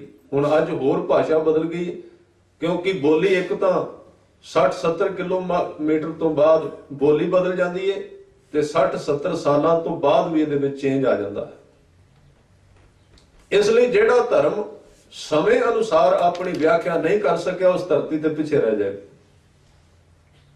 ਗੁਰੂ ਉਹ ਹੀ ਰਹੇਗਾ, ਬਾਣੀ ਉਹ ਹੀ ਹੈ, ਪਰ ਸਾਨੂੰ ਚੀਜ਼ਾਂ ਤਬਦੀਲ ਕਰਨੀਆਂ ਪੈਣਗੀਆਂ। ਜੇ ਅਸੀਂ ਉਦਾਹਰਨ ਅੱਜ ਤੋਂ 1000 ਸਾਲ ਪਿਛਾ ਦਿੱਤੇ ਬਈ ਭੀਮ ਨੇ ਹਾਥੀ ਜਿਹੜੇ ਸਾਨੂੰ ਆਕਾਸ਼ ਵਿੱਚ ਸਿੱਟ ਦਿੱਤੇ। ਇਹੋ ਜਿਹੀਆਂ ਗੱਲਾਂ ਸੁਣਾਈਆਂ ਲੋਕਾਂ ਦੇ ਖਾਨੇ ਵਿੱਚ ਨਹੀਂ ਪੈਣਗੀਆਂ, ਸਮਝ ਵਿੱਚ ਨਹੀਂ ਆਏਗੀ ਗੱਲ। ਔਰ ਇੱਕ ਸੱਜਣ ਇੱਕ ਥਾਂ ਤੇ ਇੱਕ ਸੁਣਾ ਵੀ ਬੈਠੇ। ਵੈਸੇ ਤਾਂ ਗੁਰੂ ਸਾਹਿਬ ਨੇ ਖਜ਼ਾਨਾ ਹੀ ਇੰਨਾ ਦਿੱਤਾ ਗੁਰੂ ਗ੍ਰੰਥ ਸਾਹਿਬ ਦੇ ਵਿੱਚ, ਆਪਾਂ ਜਿੰਨਾ ਚਿਰ ਮਰਜ਼ੀ ਸੁਣਾ ਸਕਦੇ ਹਾਂ, ਖਤਮ ਨਹੀਂ ਹੋਣ ਵਾਲਾ। ਪਰ ਉਹ ਚੀਜ਼ਾਂ ਪ੍ਰਭਾਵਿਤ ਕਰਨ ਵਾਸਤੇ, ਕੰਨ ਰਸ ਬਣਾਉਣ ਵਾਸਤੇ ਉਹ ਕਿਤੇ ਕਹਿ ਬੈਠੇ ਵੀ ਭੀਮ ਨੇ ਮਹਾਭਾਰਤ ਦੇ ਜੰਗ ਦੇ ਅੰਦਰ ਹਾਥੀਆਂ ਨੂੰ ਪੂੰਛ ਤੋਂ ਫੜ ਕੇ ਆਕਾਸ਼ ਵੱਲ ਸਿੱਟਿਆ ਤੇ ਅਜੇ ਵੀ ਉੱਤੇ ਤੁਰੇ ਫਿਰਦੇ। ਉਹ ਥੱਲੇ ਆਏ ਤੇ ਘੇਰ ਲਿਆ ਸੱਜਣਾ ਨੇ। ਤੁਹਾਨੂੰ ਪਤਾ ਹੀ ਪਹਿਲਾਂ 2-4 ਹੁੰਦੇ ਨੇ ਹਰ ਇੱਕ ਥਾਂ ਤੇ। ਚਲੋ ਸੁਣਾ ਗਿਆ, ਕਿਸੇ ਨੇ ਸੁਣ ਲਿਆ, ਗੱਲ ਮੁੱਕੀ। ਪਰ ਉਹਨਾਂ ਨੇ ਇੱਕ ਸਵਾਲ ਕੀਤਾ, ਹੈ ਵੀ ਉਹ ਵਿਗਿਆਨ ਵਾਲਾ ਸੀ। ਉਹ ਕਹਿੰਦੇ ਨੇ ਭਾਈ ਸਾਹਿਬ ਅਸੀਂ ਮੰਨ ਲੈਂਦੇ ਹਾਂ, ਪਰ ਇਹ ਗੱਲ ਦੱਸੋ ਵੀ ਹਾਥੀ ਦਾ ਵਜਨ ਕਿੰਨਾ ਹੁੰਦਾ ਹੈ ਤੇ ਪੂੰਛ ਕਿੱਡੀ ਹੁੰਦੀ ਹੈ? ਕਹਿਣ ਲੱਗੇ ਤੇ ਮੈਨੂੰ ਵੀ ਸਮਝ ਨਹੀਂ। ਕਹਿੰਦੇ ਜਦੋਂ ਭੀਮ ਨੇ ਪੂੰਛ ਤੋਂ ਫੜ ਕੇ ਹਾਥੀ ਆਕਾਸ਼ ਵੱਲ ਸਿੱਟੇ ਤੇ ਉਹ ਤੇ ਕੁਆਂਟਲਾਂ ਦਾ, ਉਹ ਪੂੰਛ ਟੁੱਟੀ ਕਿਉਂ ਨਾ? ਉਹ ਤਾਂ ਛੋਟੀ ਜਿਹੀ ਹੁੰਦੀ ਬਿਲਕੁਲ, ਉਹ ਟੁੱਟ ਕਿਉਂ ਨਾ ਗਈ? ਤੇ ਉਹਦਾ ਜਵਾਬ ਨਹੀਂ ਸੀ। ਇਸ ਲਈ ਕਦੀ ਉਹ ਗਿਆਨ ਕੰਮ ਕਰਦਾ ਸੀ ਜਿਹੜਾ ਇਹ ਕਿਹਾ ਗਿਆ ਹੈ, ਕਦੀ ਕਰਦਾ ਸੀ ਕੰਮ, ਇਹਦੇ ਵਿੱਚ ਕੋਈ ਸ਼ੱਕ ਨਹੀਂ। ਜਿੰਨੇ ਵੀ ਜਿਹਨੂੰ ਅਸੀਂ ਅੱਜ ਕਹਿੰਦੇ ਹਾਂ ਕਲਪਿਤ ਕਹਾਣੀਆਂ ਨੇ, ਇਹ ਕਿਸੇ ਸਮੇਂ ਕੰਮ ਕਰਦੀਆਂ ਰਹੀਆਂ ਨੇ। ਅੱਜ ਉਹਨਾਂ ਦਾ ਆਕਾਰ ਤਬਦੀਲ ਕਰਨ ਦੀ ਲੋੜ ਹੈ, ਉਹ ਗਲਤ ਨਹੀਂ ਹੋਈਆਂ। ਉਹ ਸਮਾਂ ਸੀ ਜਦੋਂ ਉਹ ਚੀਜ਼ ਕੰਮ ਕਰ ਗਈ, ਪਰ ਹੁਣ ਨਹੀਂ ਕਰੇਗੀ। ਇਸ ਲਈ ਗੁਰੂ ਸਾਹਿਬ ਨੇ, ਭਗਤ ਜੀ ਨੇ ਇਹ ਗੱਲ ਕਹੀ ਕਿ ਵਿਦਿਆ ਨਾ ਪਰੋ ਬਾਦ ਨਹੀਂ ਜਾਣੋ, ਹਰ ਗੁਣ ਕਥਤ ਸੁਣਤ ਬਉਰਾਨੋ। ਮੇਰੇ ਬਾਬਾ, ਫਿਰ ਉਸ ਬਾਬੇ ਨੇ ਕਿਹਾ ਜਿਹੜਾ ਆਇਆ ਸੀ ਵੀ ਕਬੀਰ ਜੀ, ਤੁਹਾਨੂੰ ਲੋਕ ਕਹਿੰਦੇ ਨੇ ਵੀ ਕਬੀਰ ਬਾਣੀ ਤਾਂ ਰਚੀ ਜਾਂਦਾ ਹੈ, ਪਰ ਇਹਨੂੰ ਤੇ ਸੰਸਕ੍ਰਿਤ ਕੋਈ ਨਹੀਂ ਆਉਂਦੀ, ਇਹਨੂੰ ਤਾਂ ਸ਼ੇਰ ਕੋਈ ਨਹੀਂ ਆਉਂਦੇ, ਇਹਨੂੰ ਤਰੀਕਾ ਕੋਈ ਨਹੀਂ ਆਉਂਦੀਆਂ। ਉਹਨਾਂ ਨੇ ਕਿਹਾ ਵੀ ਮੈਨੂੰ ਇਹਦੀ ਲੋੜ ਹੀ ਕੋਈ ਨਹੀਂ ਹੈ। ਮੇਰਾ ਮਤਲਬ ਹੈ ਗੁਰੂ ਦੀ ਗੱਲ, ਰੱਬ ਦੀ ਗੱਲ ਲੋਕਾਂ ਤੱਕ ਪਹੁੰਚਾਣੀ। ਮੇਰਾ ਮਤਲਬ ਉਹਦੇ ਵਿੱਚ ਪਰਸਨੈਲਿਟੀ ਬਣਾਉਣੀ ਨਹੀਂ ਹੈ, ਕਿਸੇ ਦੀ ਸਮਝ ਵਿੱਚ ਆ ਜਾਏਗਾ। ਇਸ ਕਰਕੇ ਉਹਨਾਂ ਨੇ ਜਦੋਂ ਉਸ ਬਜ਼ੁਰਗ ਨੇ ਕਿਹਾ ਵੀ ਲੋਕ ਕਹਿੰਦੇ ਨੇ ਇਹਨੂੰ ਪਤਾ ਨਹੀਂ, ਤੇ ਕਬੀਰ ਸਾਹਿਬ ਕਹਿੰਦੇ ਮੈਂ ਖੁਦ ਕਹਿ ਦਿੰਦਾ ਲੋਕ ਕਿਉਂ ਕਹਿੰਦੇ ਨੇ। ਮੇਰੇ ਬਾਬਾ ਮੈਂ ਬੌਰਾ ਸਭ ਖਲਕ ਸਿਆਣੀ, ਮੈਂ ਬਿਗਰੋਂ ਬਿਗੜੈ ਮਤ ਔਰਾ। ਕਿਉਂਕਿ ਕਬੀਰ ਜੀ ਨੂੰ ਆਮ ਲੋਕ ਕਹਿੰਦੇ ਸਨ ਵਿਗੜ ਗਿਆ ਹੈ, ਲੋਕਾਂ ਨੂੰ ਵਿਗਾੜਦਾ, ਕਿਉਂਕਿ ਸੱਚ ਦੀ ਗੱਲ ਕਰਦੇ ਸਨ, ਸਿੱਧੇ ਰਾਹ ਤੇ ਤੁਰਨ ਦੀ ਗੱਲ ਕਰ ਰਹੇ ਸਨ। ਇਸ ਲਈ ਇਹ ਜਿਹੜੇ ਅੱਖਰ ਭਾਸ਼ਾ ਦੇ ਰੂਪ ਵਿੱਚ ਉਤਾਰੇ ਗਏ, ਤੇ ਗੁਰੂ ਸਾਹਿਬ ਨੇ ਸਾਨੂੰ ਸੁਚੇਤ ਕੀਤਾ ਹੈ ਕਿ ਇਹ ਜਿਹੜੇ ਅੱਖਰ ਨੇ ਗਿਆਨ ਦਾ ਸੋਮਾ ਨੇ, ਵਿਦਿਆ ਦਾ ਘਰ ਨੇ, ਇਹ ਤੈਨੂੰ ਚਾਹੀਦੇ ਜ਼ਰੂਰ ਨੇ। ਪਰ ਇੱਕ ਗੱਲ ਖਿਆਲ ਰੱਖੀ, ਜਿਹੜੀ ਭਾਸ਼ਾ ਤੂੰ ਪੜ੍ਹਨਾ ਹੈ ਕਿਤੇ ਉਸ ਗਿਆਨ ਦੇ ਵਿੱਚ ਫਸ ਕੇ ਬਹਿਸ਼ ਵਿੱਚ ਨਾ ਫਸ ਜਾਈਂ। ਉਹ ਇੱਕ ਗੱਲ ਕਿਹੜੀ ਕਹਿ ਰਹੀ, ਸਾਰੀ ਵਿਦਿਆ ਧਾਰਮਿਕ ਜਿਹੜੀ, ਉਹ ਇੱਕ ਗੱਲ ਕਿਹੜੀ? ਗੁਰੂ ਸਾਹਿਬ ਨੇ ਪਹਿਲਾਂ ਕਿਸੇ ਸੱਜਣ ਦੀ ਗੱਲ ਕੀਤੀ ਹੈ ਜਿਹੜਾ ਬਹੁਤ ਪੜ੍ਹਿਆ ਹੋਇਆ ਸੀ, ਜਿਹਦੇ ਕੋਲ ਪੋਥੀਆਂ ਬਹੁਤ ਜ਼ਿਆਦਾ ਸਨ। ਇਹਨਾਂ ਵਿੱਚੋਂ ਪੰਡਤ ਜਗਜੀਤ ਹੋਇਆ, ਉਹਦੇ ਕੋਲ ਗੁਰੂ ਸਾਹਿਬ ਗਏ ਸਨ। ਪੜ ਪੜ ਗੱਡੀ ਲੱਦੀਆਂ। ਕੁਝ ਬ੍ਰਾਹਮਣ ਲੋਕ ਵਿਦਵਾਨ ਪਹਿਲਾਂ ਕੀ ਕਰਦੇ ਸਨ ਵੀ ਪੋਥੀਆਂ ਦੇ ਗੱਡੇ ਭਰ ਕੇ ਆਪਣੇ ਨਾਲ ਤੋਰਦੇ ਹੁੰਦੇ ਸਨ। ਜਿੱਥੇ ਕੋਈ ਵਿਦਵਾਨ ਹੁੰਦਾ ਸੀ ਉਹਦੇ ਨਾਲ ਬਹਿਸ਼ ਕਰਦੇ ਸਨ।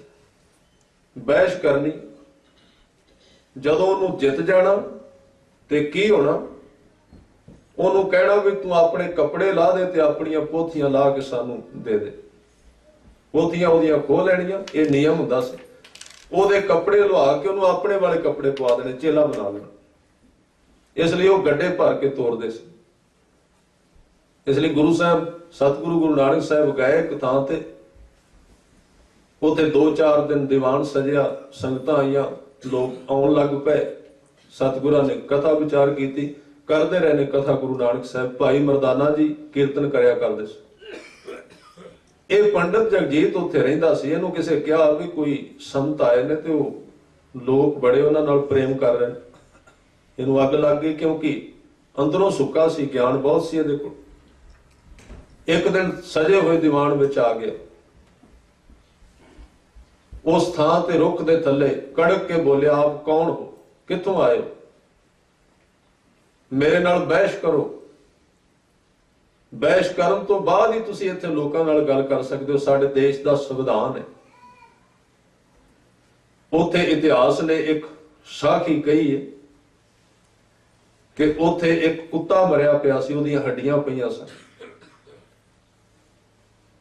ਤੇ ਸਤਿਗੁਰਾਂ ਨੇ ਉਸ ਜਗਜੀਤ ਨੂੰ ਕਿਹਾ ਬੈਠ ਜਾ, ਬਹਿਸ ਕਰਨਾ ਜੀਵਨ ਨਹੀਂ, ਜੋ ਕੁਝ ਤੇਰੇ ਗ੍ਰੰਥਾਂ ਵਿੱਚ ਲਿਖਿਆ ਹੈ ਉਹ ਲੋਕਾਂ ਨੂੰ ਦੱਸ, ਉਹ ਕੀ ਕਹਿ ਰਿਹਾ ਹੈ। ਇਹ ਜਿੱਤਣਾ ਤੇ ਹਾਰਨਾ ਜੀਵਨ ਨਹੀਂ ਹੈ, ਇਹ ਪ੍ਰਮਾਤਮਾ ਦੀ ਦਾਤ ਹੈ ਜਿਹੜਾ ਗਿਆਨ ਹੈ। ਪਰ ਉਹ ਅੜਿਆ ਰਿਹਾ। ਸਤਿਗੁਰਾਂ ਨੇ ਅਖੀਰ ਨੂੰ ਇੱਕ ਇਸ਼ਾਰਾ ਕੀਤਾ, ਕਿਉਂਕਿ ਇਹ ਫਿਰ ਗੁਰੂ ਦੀ ਬਰਕਤ ਹੁੰਦੀ। ਕਹਿਣ ਲੱਗੇ ਜੇ ਤੂੰ ਬਹਿਸ ਕਰਨੀ ਹੈ ਤੇ ਇਸ ਕੁੱਤੇ ਨਾਲ ਕਰ ਲੈ, ਜਿਹਦੀਆਂ ਹੱਡੀਆਂ ਪਈਆਂ ਸਨ, ਬੜੇ ਚਿਰ ਦਾ ਮਰਿਆ ਹੋਇਆ ਸੀ, ਸੁੱਕ ਗਈਆਂ ਸਨ। ਹੋਰ ਵੀ ਕ੍ਰੋਧਿਤ ਹੋ ਗਿਆ, ਕਹਿਣ ਲੱਗੇ ਇਹਦੇ ਨਾਲ ਮੈਨੂੰ ਮਖੌਲ ਕਰ ਰਹੇ ਹੋ। ਕਹਿਣ ਲੱਗੇ ਤੇਰੀ ਜਾਤ ਦਾ ਹੀ ਹੈ, ਤੇਰੀ ਭਾਸ਼ਾ ਨੂੰ ਵੀ ਆਉਂਦੀ ਸੀ ਜਿਹੜੀ ਤੂੰ ਬੋਲਣਾ, ਮੇਰੀ ਭਾਸ਼ਾ ਕਿਵੇਂ? ਉੱਥੇ ਹਜ਼ੂਰ ਨੇ ਕਿਰਪਾਲਤਾ ਕੀਤੀ, ਉਹਦੀ ਰੂਹ ਦੀ ਤੇ ਇਹਦੀ ਪੰਡਤ ਜਗਜੀਤ ਦੀ ਗੱਲ ਕਰਾਈ ਆਪਸ ਵਿੱਚ। ਇਹ ਤਾਂ ਹੁਣ ਵਿਗਿਆਨ ਵੀ ਥੋੜਾ ਜਿਹਾ ਮੰਨਣ ਲੱਗ ਪਿਆ ਵੀ ਇਹ ਗੱਲ ਹੋ ਸਕਦੀ, ਜਾਂ ਇਹ ਉਹਨਾਂ ਦਾ ਵਿਗਿਆਨ ਹੈ ਜਿਹੜੇ ਮਨ ਤੋਂ ਅੱਗੇ ਜਾਂਦੇ। ਉਹਦੀ ਗੱਲ ਕਰਾਈ ਉਸ ਰੂਹ ਦੀ। ਇਹ ਕਈ ਥਾਵਾਂ ਤੇ ਇਤਿਹਾਸਕ ਹਵਾਲੇ ਮਿਲਦੇ ਨੇ, ਤੇ ਪੰਡਤ ਜਗਜੀਤ ਦੇ ਸਾਹਮਣੇ ਉਸ ਕੁੱਤੇ ਦੀ ਰੂਹ ਨੇ ਆ ਕੇ ਦੇਖਿਆ ਵੀ ਜਗਜੀਤ ਮੈਂ ਤੇਰਾ ਗੁਰੂ ਹਾਂ। ਹੈਰਾਨ ਹੋ ਗਿਆ, ਮੈਂ ਤੇਰਾ ਉਸਤਾਦ ਹਾਂ ਜਿਹਦੇ ਤੋਂ ਤੂੰ ਪੜ੍ਹਿਆ ਹੋਇਆ। ਉਹ ਹੈਰਾਨ ਹੋ ਗਿਆ ਵੀ ਮੇਰੇ ਉਸਤਾਦ ਇਸ ਜੂਨ ਵਿੱਚ, ਇਸ ਹਾਲਤ ਵਿੱਚ ਕੁੱਤੇ ਦੀ ਮੌਤ ਮਰ ਰਹੇ ਹੋ। ਉਹ ਕਹਿਣ ਲੱਗੇ ਹਾਂ, ਵਿਦਿਆ ਮੈਨੂੰ ਬਹੁਤ ਆਉਂਦੀ ਸੀ, ਪਰ ਮੇਰਾ ਕੰਮ ਸੀ ਜਿਹੜੇ ਸਾਧ ਲੋਕ ਆਉਂਦੇ ਸਨ, ਉਹਨਾਂ ਕੋਲ ਵਿਦਿਆ ਤਾਂ ਘੱਟ ਹੁੰਦੀ ਹੈ, ਗਿਆਨ ਜ਼ਿਆਦਾ ਹੁੰਦਾ, ਔਰ ਹੋਵੇ ਵੀ ਤੇ ਉਹ ਵਿਵਾਦ ਨਹੀਂ ਕਰਦੇ। ਤੇ ਮੇਰਾ ਕੰਮ ਸੀ ਜਿਹੜਾ ਵੀ ਮਨੁੱਖ ਆਉਂਦਾ ਸੀ ਉਹਦੇ ਗਲ ਪੈ ਜਾਂਦਾ ਸੀ, ਜਿਵੇਂ ਆਦਤ ਬਣ ਗਈ ਸੀ, ਗਿਆਨ ਦੇ ਨਾਲ ਕੜ ਚੁੱਕਾ ਸਾਂ। ਕੁਦਰਤੀ ਇੱਕ ਦਿਨ ਕੋਈ ਬਖਸ਼ਿਆ ਹੋਇਆ ਆ ਗਿਆ, ਉਹਦੀ ਜ਼ੁਬਾਨ ਤੋਂ ਲਫ਼ਜ਼ ਨਿਕਲਿਆ ਕਿ ਕਾਹਦਾ ਤੂੰ ਗਿਆਨ ਪੜਿਆ, ਕੁੱਤੇ ਵਾਂਗੂ ਭੌਂਕਣਾ ਪਿਆ। ਕਹਿਣ ਲੱਗੇ ਉਦੋਂ ਦਾ ਕੁੱਤਿਆਂ ਦੀ ਜੂਨ ਵਿੱਚ ਤੁਰਿਆ ਫਿਰਨਾ, ਤੇ ਆ ਜਿਹੜੇ ਤੇਰੇ ਸਾਹਮਣੇ ਹੋਏ ਨਾ, ਇਹਨਾਂ ਨਾਲ ਬਹਿਸ ਨਾ ਕਰੀ, ਅਰਦਾਸ ਕਰ ਲੈ ਤੇ ਮੇਰੀ ਵੀ ਅਰਦਾਸ ਕਰ, ਮੈਂ ਵੀ ਬਖਸ਼ਿਆ ਜਾਵਾਂ। ਇਹ ਜਿਹੜੀ ਸਾਖੀ ਹੈ, ਇਹ ਜਿਹੜਾ ਵਿਚਾਰ ਹੈ, ਇਹਨੂੰ ਮਨ ਤੋਂ ਪਰਾਂ ਜਾ ਕੇ ਸੁਣਨਾ, ਗਿਆਨ ਵਿਗਿਆਨ ਤੇ ਤਰਕ ਵਿੱਚ ਨਹੀਂ। ਜਿਹੜਾ ਇਸ ਰਾਹ ਤੇ ਗਿਆ ਹੈ, ਜਾਂ ਸਿੱਖ ਨੂੰ ਤੇ ਇਹਨੀ ਤਸੱਲੀ ਬਹੁਤ ਹੈ ਵੀ ਮੇਰਾ ਗੁਰੂ ਸਮਰੱਥ ਹੈ, ਉਹਨੂੰ ਕੋਈ ਇਹਦੇ ਤੇ ਵਿਚਾਰ ਕਰਨ ਦੀ ਲੋੜ ਨਹੀਂ ਵੀ ਇਸ ਤਰ੍ਹਾਂ ਹੋਇਆ ਜਾਵੇ। ਇਸ ਲਈ ਉਹ ਚਰਨੀ ਡਿੱਗਾ ਤੇ ਹਜ਼ੂਰ ਨੇ ਕਿਹਾ ਵੀ ਪੰਡਤ ਜੀ, ਇਹ ਅੱਖਰ ਜਿਹੜੇ ਗ੍ਰੰਥ ਬਣੇ ਨੇ, ਇਹ ਇੱਕ ਦੂਜੇ ਦੇ ਗਲ ਪੈਣ ਵਾਸਤੇ ਨਹੀਂ ਸਨ, ਇਹ ਜੀਵਨ ਨੂੰ ਸੁਧਾਰਨ ਵਾਸਤੇ ਸਨ। ਇਸ ਕਰਕੇ ਉਹ ਗੱਡੇ ਲੈ ਕੇ ਤੁਰਦਾ ਸੀ। ਫਿਰ ਉਹਨੇ ਛੱਡ ਦਿੱਤਾ, ਸਾਰਾ ਕੁਝ ਤਿਆਗ ਦਿੱਤਾ, ਸ਼ਰਧਾਲੂ ਹੋ ਗਿਆ। ਇਸ ਲਈ ਇੱਥੇ ਗੱਡੇ ਦਾ ਜ਼ਿਕਰ ਕਰ ਰਹੇ ਨੇ। ਪੜ ਪੜ ਗੱਡੀ ਲੱਦੀ ਹੈ। ਜੇ ਕੋਈ ਮਨੁੱਖ ਇੰਨੀਆਂ ਗਿਆਨ ਪੜ੍ਹੇ ਵੀ ਉਹਦੇ ਗੱਡੇ ਲੱਦੇ ਜਾਣ, ਪੜ ਪੜ ਭਰੀਐ ਸਾਥ, ਢੇਰ ਲਾਦਾ ਮਨੁੱਖ ਕਿਤਾਬਾਂ ਦੇ, ਪੜ ਪੜ ਕੇ ਇਹਨਾਂ ਪੜ ਜਾਏ। ਪੜ ਪੜ ਬੇੜੀ ਪਾਈ ਹੈ। ਇੱਥੇ ਬੇੜੀ ਸ਼ਬਦ ਤਾਂ ਵਰਤਿਆ ਹੈ ਕਿ ਇਹ ਜਿਹੜੇ ਵਿਦਵਾਨ ਹੁੰਦੇ ਸਨ ਨਾ, ਬਹਿਸ ਕਰਨ ਵਾਲੇ, ਉਦੋਂ ਪੁਲ ਤਾਂ ਹੁੰਦੇ ਨਹੀਂ ਸਨ ਨਦੀਆਂ ਤੇ, ਉਹ ਫਿਰ ਜਿਹੜੇ ਗੱਡੇ ਹੁੰਦੇ ਸਨ ਬੇੜੀਆਂ ਵਿੱਚ ਲੱਦ ਕੇ ਲਿਜਾਂਦੇ ਸਨ ਗ੍ਰੰਥਾਂ ਦੇ ਪਾਰਲੇ ਪਾਸੇ। ਇਸ ਲਈ ਹਜ਼ੂਰ ਕਹਿੰਦੇ ਪੜ ਪੜ ਬੇੜੀ ਪਾਈ ਹੈ, ਪੜ ਪੜ ਗੱਡੀਆਂ ਖਾਤ, ਖਾਤ ਕਹਿੰਦੇ ਨੇ ਟੋਇਆਂ ਨੂੰ। ਤੇ ਉਸ ਵਕਤ ਕਈ ਵਿਦਵਾਨ ਇਸ ਤਰ੍ਹਾਂ ਦੇ ਹੁੰਦੇ ਸਨ, ਕਿਉਂਕਿ ਜਿਵੇਂ ਉਦੋਂ ਪਸ਼ੂਆਂ ਦੀ ਚੋਰੀ ਹੁੰਦੀ ਸੀ, ਗ੍ਰੰਥਾਂ ਦੀ ਵੀ ਚੋਰੀ ਹੋ ਜਾਂਦੀ ਸੀ। ਇਸ ਕਰਕੇ ਥੱਲੇ ਤਹਿਖਾਨੇ ਬਣਾਏ ਹੁੰਦੇ ਸਨ, ਟੋਏ ਕੱਢ ਕੇ, ਤੇ ਉੱਥੇ ਲੁਕੋ ਕੇ ਰੱਖਦੇ ਸਨ ਆਪਣੇ ਗ੍ਰੰਥ, ਪਹਿਰਾ ਦਿੰਦੇ ਸਨ। ਗੁਰੂ ਸਾਹਿਬ ਕਹਿੰਦੇ ਕੋਈ ਟੋਏ ਕੱਢ ਕੇ, ਭਾਵ ਥੱਲੇ ਜਿੰਨੇ ਮਰਜ਼ੀ ਗ੍ਰੰਥ ਰੱਖੇ ਤੇ ਉਹਨਾਂ ਨੂੰ ਪੜ੍ਹੀ ਜਾਏ। ਪੜ੍ਹਿਆ ਜੇਤੇ ਬਰਸ, ਬਰਸ ਕਹਿੰਦੇ ਨੇ ਸਾਲ ਨੂੰ, ਪਰ ਇੱਥੇ ਸ਼ਬਦ 2 ਵਾਰੀ ਬਰਸ ਆਇਆ। ਪੜ੍ਹਿਆ ਜੇਤੇ ਬਰਸ, ਬਰਸ ਦੂਸਰੇ ਬਰਸ ਦਾ ਅਰਥ ਹੈ ਜਿਵੇਂ ਮੀਂਹ ਬਰਸਦਾ ਪਿਆ, ਜਿਵੇਂ 24 ਘੰਟੇ ਮੀਂਹ ਪਈ ਜਾਏ, ਇਸ ਤਰ੍ਹਾਂ ਮੀਂਹ ਵਾਂਗੂ ਮਨੁੱਖ ਪੜ੍ਹੀ ਜਾਏ ਤੇ ਕਈ ਸਾਲ ਪੜ੍ਹਦਾ ਰਹੇ। ਪੜ੍ਹੀਐ ਜੇਤੇ ਮਾਸ ਤੇ ਕਈ ਮਹੀਨੇ ਪੜ੍ਹਦਾ ਰਹੇ। ਮਾਸ ਦੇ ਅਰਥ ਨੇ ਮਹੀਨੇ। ਪੜ੍ਹੀਐ ਜੇਤੀ ਆਰਜਾ ਤੇ ਸਾਰੀ ਉਮਰ ਮਨੁੱਖ ਪੜ੍ਹਦਾ ਰਹੇ। ਪੜ੍ਹੀਐ ਜੇਤੇ ਸਾਸ, ਇੱਕ ਇੱਕ ਸਵਾਸ ਨਾਲ ਪੜ੍ਹਦਾ ਰਹੇ। ਤੇ ਹਜ਼ੂਰ ਨੇ ਅਖੀਰ ਤੇ ਆਪਣਾ ਸਿਧਾਂਤ ਕਿਹਾ, ਕਹਿਣ ਲੱਗੇ ਨਾਨਕ ਲੇਖ ਹੈ ਇੱਕ ਗੱਲ, ਹੋਰ ਹਉਮੈ ਚਖਣਾ ਚਾਕ। ਇਹ ਸਾਰੀ ਵਿਦਿਆ ਦਾ ਮਾਣ ਕਰਨਾ ਸਿਰਫ ਹਉਮੈ ਹੈ। ਉਹ ਇੱਕ ਗੱਲ ਕਿਹੜੀ ਹੈ? ਵਾਹਿਗੁਰੂ ਦਾ ਨਾਮ ਔਰ ਉਹਦਾ ਪ੍ਰੇਮ। ਲੇਖੇ ਵਿੱਚ ਕੀ ਪੈ ਰਿਹਾ ਹੈ? ਪੜ੍ਹਨਾ ਕਿਹੜਾ ਪ੍ਰਵਾਨ ਹੋਣਾ ਹੈ? ਇਹ ਅੱਗੇ ਫਿਰ ਕੱਲ ਦਾ ਵਿਸ਼ਾ ਲਿਖ ਲਿਖ ਪੜਿਆ, ਤੇਤਾ ਕੜਿਆ ਵਾਲਾ ਅੱਗੇ ਸ਼ਬਦ ਆਏਗਾ। ਸਮੇਂ ਦੀ ਅੱਜ ਸਮਾਪਤੀ ਹੈ। ਕੱਲ ਦੇ ਦੀਵਾਨ ਵਿੱਚ ਫਿਰ ਅਰਜ਼ ਕਰਨ ਦਾ ਯਤਨ ਕਰਾਂਗੇ। ਇਹਨੀਆਂ ਬੇਨਤੀਆਂ ਅੱਜ ਆਪ ਜੀ ਨੇ ਪ੍ਰਵਾਨ ਕਰ ਲੈਣੀਆਂ। ਹੋਈਆਂ ਬੇਅੰਤ ਪ੍ਰਕਾਰ ਦੀਆਂ ਭੁੱਲਾਂ ਚੁੱਕਾਂ ਦੀ ਖਿਮਾ, ਫਤਿਹ ਦੀ ਸਾਂਝ ਕਰੋ ਜੀ। ਵਾਹਿਗੁਰੂ ਜੀ ਕਾ ਖਾਲਸਾ, ਵਾਹਿਗੁਰੂ ਜੀ ਕੀ ਫਤਿਹ।